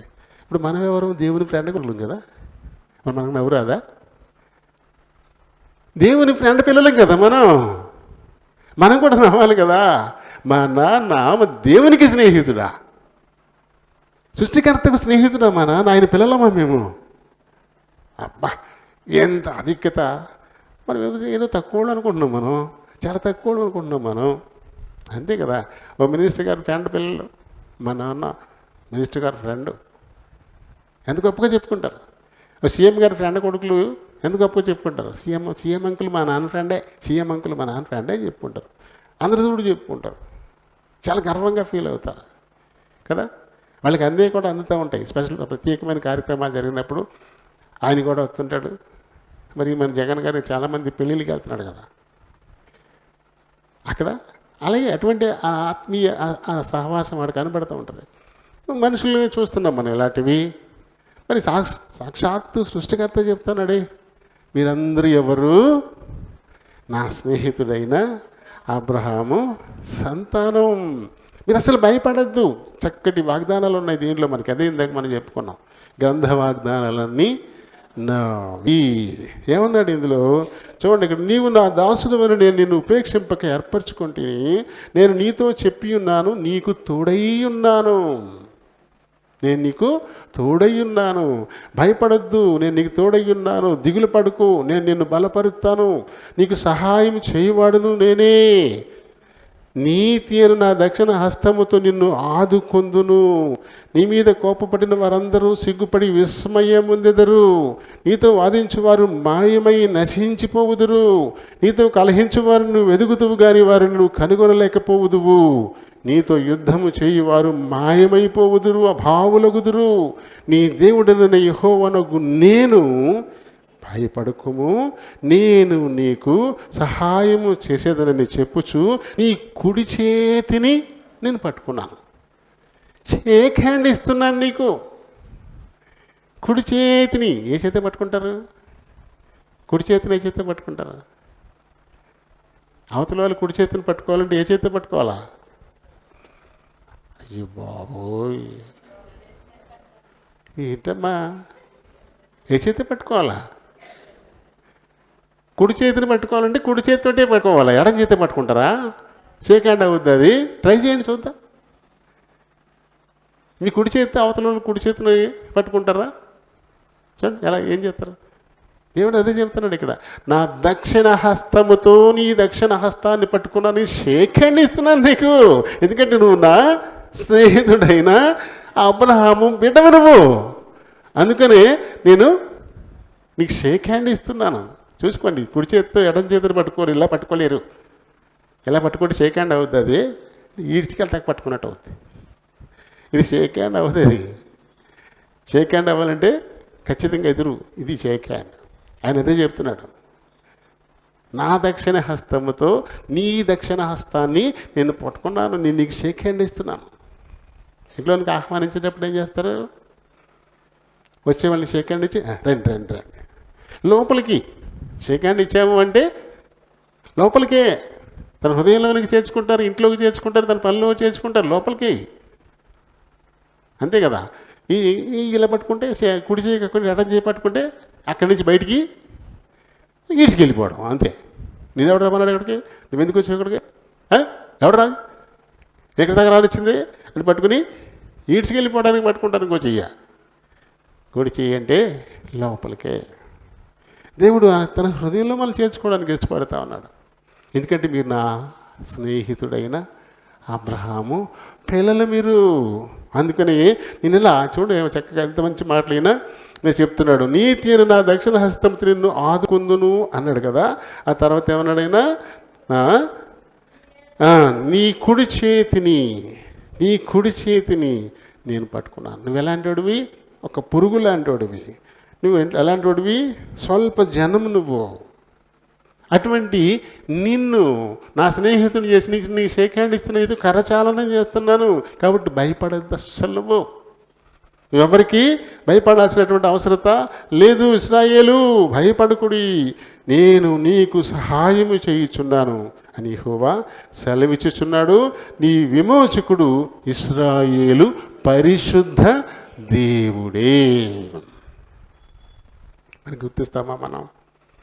అంత గొప్ప దేవుడు, ఎక్కడో ఉన్నత స్థానాల్లో ఉండేటువంటి దేవుడు, విశ్వానికి అధునాథుడైన దేవుడు, ఆయన దిగొచ్చి పేరు పెట్టి పిలుస్తూ ఉన్నాడే, మీరెవరు? నా స్నేహితుడైన అబ్రహాము సంతానం. ఎందుకు భయపడతారు మీరు? నేను నిన్ను ఆదుకుంటాను. నీతో నా దక్షిణ హస్తంతో నేను ఆదుకుంటాను. నేను నీతో ఎవరైనా గొడవ పడతారా? నీతో ఎవరైనా యుద్ధానికి వస్తారా? నీతో ఎవరైనా కలహిస్తారా? వాళ్ళకి లేకుండా పోతారు. ఎందుకంటే నీ తరపున యుద్ధం చేయడానికి నేనున్నానంటాడు. నాకు 2005లో ఇచ్చిన వాగ్దానం అదే. అప్పుడు అందరూ శత్రువులే నాకు, ఇంటా బయట శత్రువులే. ఇంటా బయట అంటే ఇజ్రాయెల్ గారి కుటుంబంలో అందరూ శత్రువులే, సంఘంలో కూడా కొంతమంది శత్రువులు తయారయ్యారు. రాజు వస్తాడు రాజు, చూస్తాం ఎలా వస్తాడు. ఇక్కడ కూడా శత్రువులు తయారయ్యారు, ఇంటా బయట శత్రువులే. ఇలాంటి పరిస్థితుల్లో నేను ఎలా వెళ్ళను ఇక్కడికి? ఇలాంటి పరిస్థితులు ఎలా వెళ్ళను అన్న టైంలో ఈ వాగ్దానం ఇచ్చాడు. అదే నెలలో ఇంటికి వచ్చేసాను నేను. ఆ నెలలోనే ఇంటికి వచ్చేసాను. నీతో కలహించు వారిని నీవు వెదుగుతువు కానీ వారిని కనుగొనలేకపోదు. పైన చెప్పాడు కదా, నీ మీద కోపపడిన వారందరూ సిగ్గుపడి విస్మయముందుదురు. నీతో వాదించేటువంటి వారు, నీతో వాదించువారు మాయమై నశించిపోతారు. ఎందుకంటే నీ తరపున నేనున్నాను. ఎందుకంటే నువ్వు నా స్నేహితుడైన అబ్రహాము సంతతి. కాబట్టి నీ తరపున నేనున్నాను, నీ తరపున నేను మాట్లాడతాను, నీ తరపున నేను వాదిస్తాను, నీ తరపున నేను యుద్ధం చేస్తాను. నువ్వు భయపడాల్సిన అవసరత నీకు లేదు. నమ్మదగినాడే కదా ఆయన. మాటిచ్చి నెరవేర్చకుండా ఉంటాడా? స్థాపించకుండా ఉంటాడా? కాబట్టి కలహించే వారిని మాయమైపోయారు. మార్చి మాయం చేయొచ్చు, లేకుండాను మాయం చేయొచ్చు. శత్రువును మార్చేసి సమాధానపరిచి శత్రువు లేకుండా చేయొచ్చు. అలా కాకుండా ముందుది సామం మార్చడానికి. ఇంకా ఆఖరికి దండోపాయమే. సామంగా ప్రయత్నం జరిగింది కొన్నాళ్ల పాటు. ఆ వాగ్దానం ఇచ్చిన తర్వాత దాదాపు 10 ఏళ్ళకి అది నెరవేర్చడం ఆయన మొదలెట్టాడు. అప్పుడు దాకా టైం ఇచ్చాడు. కానీ కుదరలే. ఇంకా ఎక్కువ అవుతుంది. ఇంకా ఎక్కువ అవుతుంది. మార్పు అనేది రావట్లేదు. అయ్యో, అది దేవుని సన్నిధి కదా, దేవుని సన్నిధిలో ఆయనకి ఇష్టమైన పెట్టుకుంటాడు. దీనికోసం అనవసరంగా మన రక్తాన్ని మనం అవమానిస్తున్నాం, ద్వేషిస్తూ ఉన్నాం అనేటువంటి మార్పు ఒక్కరిలో కాకపోతే ఒక్కరిలో కూడా రాలా. ఇంకా కుదరదు. ఇంకా అక్కడ దాకా వచ్చింది. మందిరానికి విలువ కట్టి మాకు వాటాలు ఇమ్మన్న కాడికి వచ్చింది. అక్కడ దాకా వచ్చాడు. ఇంకా ఊరుకుంటాడా? దేవుని ఆలయాన్ని పాడు చేస్తే దేవుడు ఊరుకుంటాడా? కదా. ఎవడైనా ఆయన ఆలయాన్ని పాడు చేస్తే వారిని తుత్తనీయులు చేసి పారేస్తానన్నాడు. ఇంకా తెలియక కొంతమంది అమాయకులు పాడు చేయడానికి ప్రయత్నాలు చేస్తూనే ఉన్నారు. అలాంటి వారిని దేవుడు ఉపేక్షించడం. కొన్నాళ్ళు చూస్తాడు. ఆ తర్వాత తుత్తినీళ్ళు చేసే పరిస్థితి. ఏమైపోతామని చేతులు పడితే భూమి మీదే లేకుండా. ఏం వంగిపోయిన వాళ్ళు కాదు, బలంగానే శుభ్రంగా తిరిగేవాళ్ళు. వరుస సంవత్సరానికి ఒకరు వరుస పెట్టేసి పట్టుకెళ్ళిపోయాడు. క్లియరు. కలహించు వారు ఇప్పుడు లేరు కదా. సంఘంలో కూడా ముఖాముఖిగా ముఖం మీదకి వచ్చి కలహించపోయినా కొంతమంది ఇంకా వెనకాల కలహించేవాళ్ళు ఉన్నారు. ఈ సంఘాన్ని పాడు చేయడానికి, ఇందులో ఉన్నటువంటి ఆత్మల్ని దారి మళ్లించడానికి, ఇక్కడి నుంచి పీక్కిళ్ళి అక్కడ నాటుకోవడానికి ప్రయత్నాలు చేస్తూనే ఉన్నారు. ఇలాంటి వారందరూ కూడా ఎలిమేతేలతో కలహించేవారే. వారికి దేవుడు ఇస్తున్న హెచ్చరిక ఇది. ఖచ్చితంగా అటువంటి వారు మాయమైపోతారు, ఎదిగినే కనపడరు. దయచేసి అటువంటి వారు మాయలో ఎవరు పడకండి. ఎవరిని ద్వేషించాల్సిన పని లేదు. అందరినీ నవ్వుతూ పలకరించి చక్కగా మాట్లాడచ్చు. అలా అని ఇంట చేర్చుకోకూడదు. ఎందుకంటే తెలిసి కూడా వస్తున్నారు వాళ్ళ ఉద్దేశం నేను మోసం చేయడమే. అలా చేయకూడదని తెలిసి వాళ్ళకి తెలిసి కూడా వస్తున్నారు.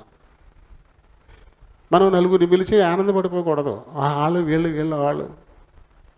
అది తప్పు.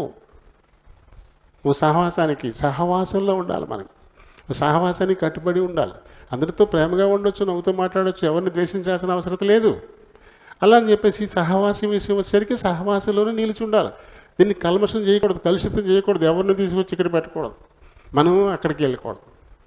ఆ సహవాసంలో ముందుకు వెళ్ళాలి. మనం పాట పాడతాం కదా, చెప్పండి. నిలచి ప్రత్యక్షతయందుండి సంభవించినను రక్షమునుండవలెన్. సహవాసంలో నిలిచి ఉండాలి. సహవాసానికి కట్టుబడి ఉండాలి. అయితే కొంతమంది చెప్తున్నట్టుగా అక్కడ వేరే దేవుడు కాదు, ఇక్కడ వేరే దేవుడు కాదు. అక్కడ బైబిల్ చెప్తారు, ఇక్కడే బైబిల్ చెప్తారు. అక్కడ ప్రార్థన చేస్తారు, ఇక్కడే ప్రార్థన చేస్తారు. అక్కడ ఇలాంటి క్రమాలే పాటించవచ్చు, పాటించకపోవచ్చు. కొన్ని ఇది సహవాసం. మరి సహవాసం ఎందుకు చెప్పబడింది? మరి మన చుట్టాల ఇల్లు ఉంటుంది, భీమవరంలో ఈస్ట్ గోదావరిలో ఉంది చుట్టాల ఇల్లు, మనవులే, మన రక్తమే. అక్కడికి వెళ్తాం. నీ ఇంట నువ్వు వండుకున్నట్టు ఉంటుంది అక్కడ ఉండే వంట. వాళ్ళు ఏమైనా బియ్యంగా అక్కడ వేరే ఏమైనా పెట్టి వండుతారా? అదే బియ్యంతో వండుతారు కదా, అదే గ్యాస్ స్టవ్ మీద వండుతారు కదా. అయినా నీ ఇంటిని వండుకున్నట్టు ఎందుకు ఉండదు అక్కడ? అది ఇల్లే, నీ ఇంటికంటే బాగుండొచ్చు కూడా. నిద్ర పడుతుంది అక్కడ? నిద్ర పడుతుందా? నిద్ర పట్టదు. ఎందుకంటే అది నీళ్ళు కాదు.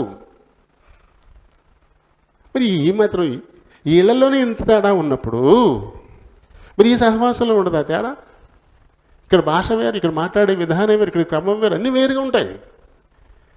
అదే బైబిల్ కావచ్చు, అయినా సరే ఖచ్చితంగా తేడా ఉంటుంది, ఖచ్చితంగా తేడా ఉంటుంది. అందుకని ఒక చోట మనం స్థిరులై ఉండాలా కదా. ఏం పాటది? సహవాసములు నిలచి ప్రత్యక్షతయందుండి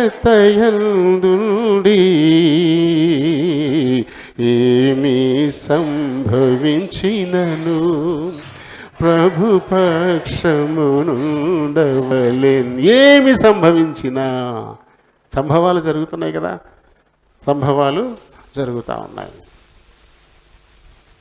ఏంటా సంభవాలు చూస్తున్నాం కదా. సంచుల దగ్గర ఉంచుకొని ఇళ్ళకి వస్తున్నారు. దమ్మ దగ్గర రా, నీకేం కావాలా ఇవి మేము ఇస్తాం, నీకోసం ప్రార్థన చేద్దాం, ఇక్కడ ప్రార్థన చేయరా. ఇలాంటి మాటలు, ఇలాంటివన్నీ సంభవాలు జరుగుతున్నాయి, సంభవిస్తూ ఉన్నాయి.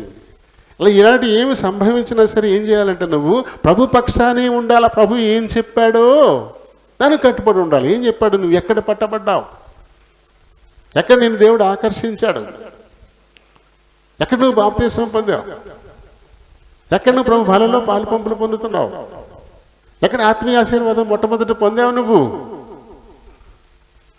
అది ప్రభు పక్షాన ఉండడం అంటే అక్కడే ఉండాలంతే. అందుకు విరుద్ధమైనది తాత్కాలికంగా సంతోషంగా అనిపించవచ్చు, అది తాత్కాలికమే. ఎందుకంటే దేవుని చిత్తం అది కాదు కాబట్టి. నువ్వు వెతుక్కుంటున్న సంతోషం అంతే. అది నువ్వు వెతుక్కుంటున్న సంతోషం, దేవుడిచ్చింది కాదు, దేవుని ఉద్దేశం అది కాదు అసలు. సంఘ కాపర్లకు కూడా చెప్పాడు పౌలు గారు, మేరలకు మించి ఇతరుల ప్రయాస ఫలం మాదైనట్టు మేము వెళ్ళామంటాడు. అంతేనా మేర? దేవుడు ఒక మేర నిర్ణయించాడు నీకు. ఆ మేర దాటి ఇతరులు కష్టపడి సంపాదించుకున్న దానిలోకి వెళ్ళి ఇది మాది అని మేము అనుకోం.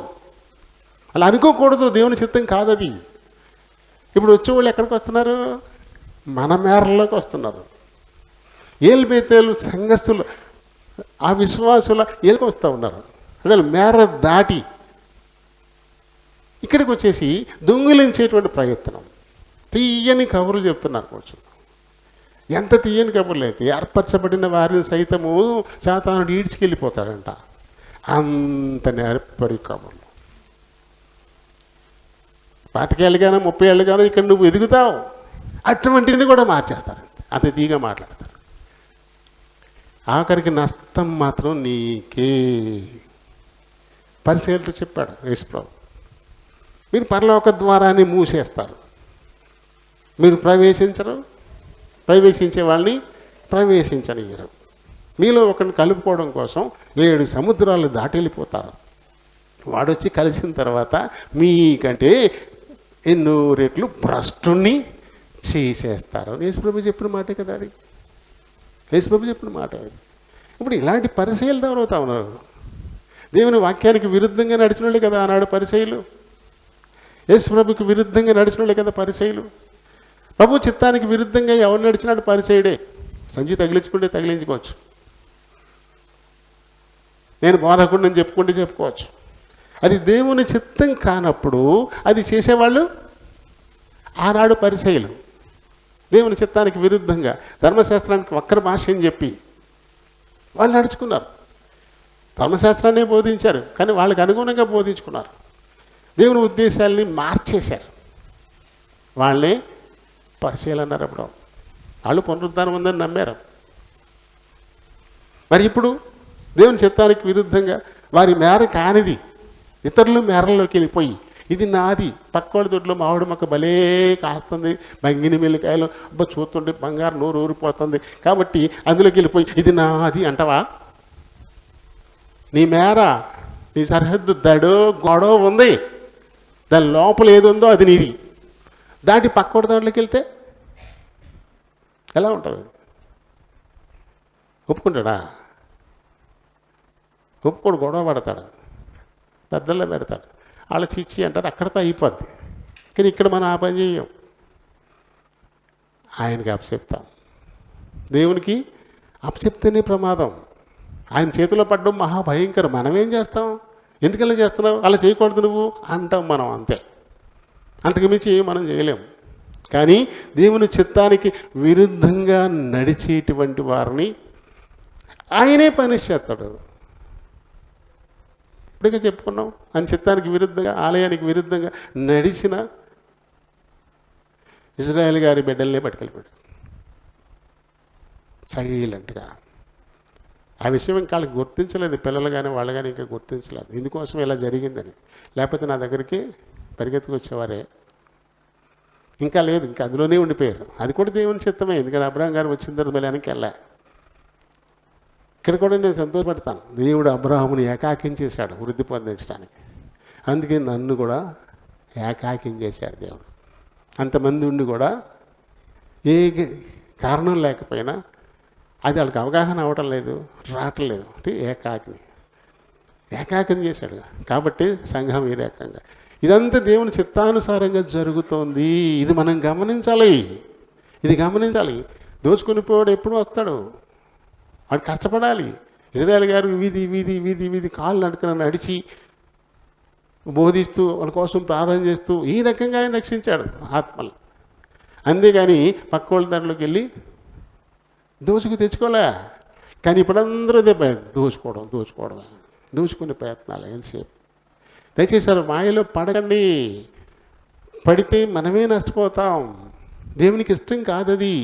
నేను తెచ్చుకుంటాను, ఇక్కడికి తెచ్చుకోవడానికి కష్టం అవుతుంది, నిన్ను ఇబ్బంది పడాల్సి వస్తుంది, నువ్వు ఇబ్బంది పడాల్సి వస్తుంది. మన చేయమా, మన పిల్లడు మన దొడ్లో ఆడుకోకుండా పక్క దొడ్లో ఆడుకుంటే వాళ్ళు తిడుతుంటే ఏం చేస్తాను? వెళ్ళి గుర్తెట్టుకుని ఈడ్చుకురావా? రాకపోతే నీ పగలగొట్టవా? తెచ్చుకుంటావు ఖచ్చితంగా నీ బిడ్డ నీ దగ్గరికి. అలానే దేవుడు కూడా ఆయన మేరలు పెట్టాడు మనకి, మన మేరలు నిర్ణయించాడు దేవుడు. మన మేరలో మనమే ఉండాలి. వేరే చోటుకి వెళ్ళేటువంటి వాళ్ళు ఇక్కడికి వస్తే మనం ప్రశ్నించాలి వాళ్ళని, నువ్వు ఎందుకు ఇక్కడికి వచ్చారు, నువ్వు ఎక్కడికి వెళ్తున్నావు, ఇక్కడికి ఎందుకు వచ్చావు? అలా రాకూడదు. నువ్వు ఎక్కడ ఉండాలి అక్కడే ఉండాలి దేవునితో సహవాసం. నేను అలాగే చెప్తాను, ఎవరైనా బయట వాళ్ళు వస్తే అదే ప్రశ్నిస్తాను నేను, ఎందుకు వచ్చావు నువ్వు, ఎక్కడికి వెళ్ళేవా నువ్వు, ఎందుకు వచ్చావు? ఎవరు రామోళ్ళు ఉన్నారు, వాళ్ళు వచ్చారు పని కట్టుకుని భార్యను వెంట పెట్టుకుని మన దగ్గరికి వచ్చాడు. నేను ఇక్కడికి రావాలని అనుకుంటున్నామండి, ఎందుకు రావాలనుకుంటున్నారు, ఏమైంది? అదే ప్రశ్న. అబ్బా సంతోషం బాబు వచ్చేసేయండి అని చెప్పలేదు అంటే నేను. వాళ్ళ ఇంటికి ఇక్కడికి వచ్చి మరీ అడిగారు వాళ్ళు. దేవి రాము వచ్చారు, ఇద్దరు వచ్చి అడిగారు. నేను వాళ్ళతో చెప్పింది అదే, ఇదివరకు మరి అక్కడికి వెళ్ళేవారు కదా, ఇప్పుడు ఎందుకు మానేస్తున్నారు, ఇది ఇక్కడికి వస్తానంటున్నారు.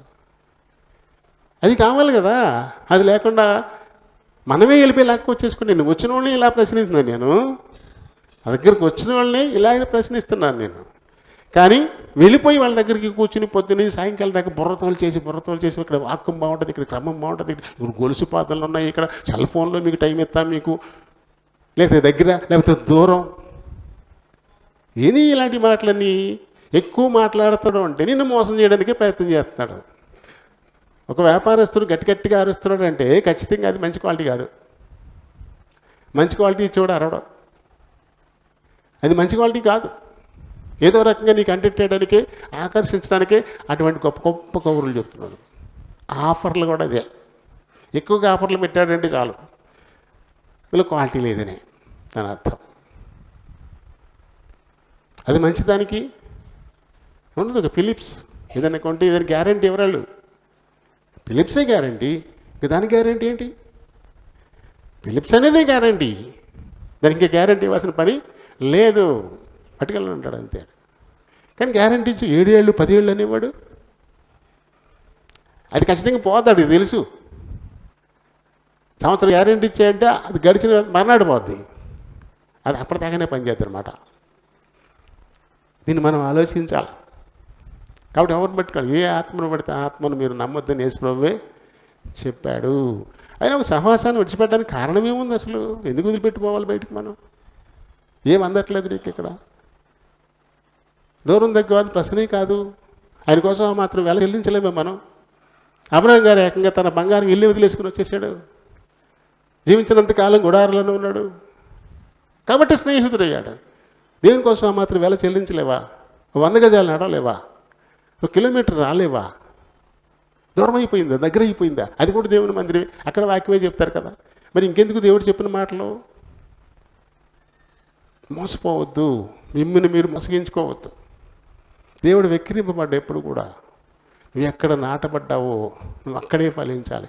ఇక్కడి నుంచి వేరే చోటకు నువ్వు వెళ్ళావా, ఇక్కడి నుంచి పీకి అక్కడ నాటిన మొక్కతో సమానం నువ్వు, అంతే. ఆ మొక్క మళ్ళీ ఎప్పుడు బలపడుతుంది? ఎప్పుడు బలపడుతుంది? ఒకవేళ బలపడేది ఫలిస్తుందా? చిన్న మొక్క అంటే వేరు, ఎక్కడ వేసినా బతుకు. ఆల్రెడీ ఫలించడానికి సిద్ధమైపోయిన మొక్క పెద్దదైపోయింది. అటువంటి దాన్ని పీకేసి ఇంకో చోట అయితే అది బతకదు కాక బతకదు. నీ ఆత్మీయ జీవితాన్ని నష్టపోతావు, ఆత్మీయ ఆశీర్వాదాలు నష్టపోతావు. ఎప్పటికీ దేవునికి నువ్వు స్నేహితురాలు కాలేవు. దేవుడైతే నిన్ను స్నేహితుడిగా ఇస్తున్నాడు. నా స్నేహితుడైన అబ్రహాము సంతతి మీరు, the children of my friend Abraham. ఆ ప్రేమ నాకు ఉంది, నా ఫ్రెండ్ బిడ్డలుగా. నేను మీతో సహవాసం చేయడానికి ఇష్టపడుతున్నాను, నేను మీతో స్నేహంగా ఉండడానికి ఇష్టపడుతున్నాను. ఈ 3 అబ్రహాము ఎలాంటి మరి ఈ విషయాలను పాటించాడు, అలాంటి కలిగి ఉన్నాడు. అటువంటి నువ్వు కలిగి ఉండు, నేను నీతో స్నేహం చేస్తాను. మరి ఈ సంవత్సరంలో ఇది ఆఖరి ఆదివారం, ఈ ఆఖరి పునరుత్థాన దినం. దేవుడు మనకి ఇచ్చినటువంటి మరి ఈ యొక్క వాక్యం, ఆయన మనతో స్నేహించాలని ఆశపడుతున్నాడు. మరి స్నేహిస్తావా? అందుకొరకు మన పితరుడైన అబ్రహాం వలె త్యాగం చేస్తావా? సాహసం చేయాలి, నిరీక్షణ కలగాలి, ఓపికతో కనిపెట్టాలి. కనిపెట్టి ఓడిపోయాడైనా గెలిచాడు. ఈ రోజున ప్రపంచానికే తండ్రి అయినా, శరీరాన్ని బట్టి యూదులకు, విశ్వాసాన్ని బట్టి ఆయన విశ్వాసంలో ఎవరైతే పాలు పొందారో వాళ్ళందరికీ కూడా ఆయనే తండ్రి, మూల పురుషుడు కదా. అటువంటి వారి సంతానం మనం. దేవుడు మనల్ని ఫ్రెండ్లుగానే చూస్తూ ఉన్నాడు. ఆయనతో స్నేహం కోసం కొద్దిగా అయినా త్యాగం చేద్దాం. దేవుడి మాటల్ని దీవించునుగా. మీ కృప చొప్పున ఇంతవరకు మా మధ్య నుండి యెషయా 41వ అధ్యాయము 8వ వచనాన్ని బట్టి మాకు నేర్పించిన ఆత్మీయ సత్యాలను బట్టి హృదయమారా మిమ్మల్ని స్తుతిస్తూ ఘనపరుస్తున్నాను. మా పితరుడైన అబ్రహాం, ఆయన మీ స్నేహితుడయ్యాడు. మీరే నా స్నేహితుడైన అబ్రహాం అని చెప్తున్నారు. అటువంటి అబ్రహాం సంతానం మేము. అబ్రహాం ఎలా మీకు స్నేహితుడయ్యాడో కూడా మాకు మీరు నేర్పించారు. అలానే మాతో కూడా మీరు స్నేహం చేయాలని ఆశపడుతూ ఉన్నారు. మా పితరుడైన అబ్రహాంలాగా మేము కూడా నడుచుకున్న రోజున ఆయన మీకోసం మేము సాహసించాల్సిన అవసరం ఉంది, మీకోసం మేము కనిపెట్టాల్సిన అవసరం ఉంది, మీకోసం నిరీక్షణ కలిగి ముందుకు సాగాల్సిన అవసరం ఉంది.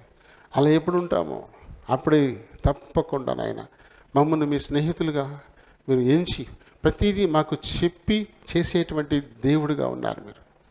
కాబట్టి నాయన విన్న ఈ మాటలు మా పిల్లలు తమ హృదయాల్లో భద్రపరచుకొని వాటిని అనుసరించి నడుచుకోవడం ద్వారా ఆయన నిజంగా మీకు స్నేహితులు అవ్వడానికి సహాయం చేయండి.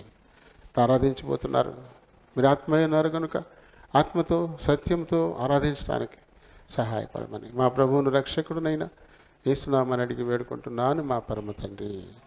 ఆమేన్.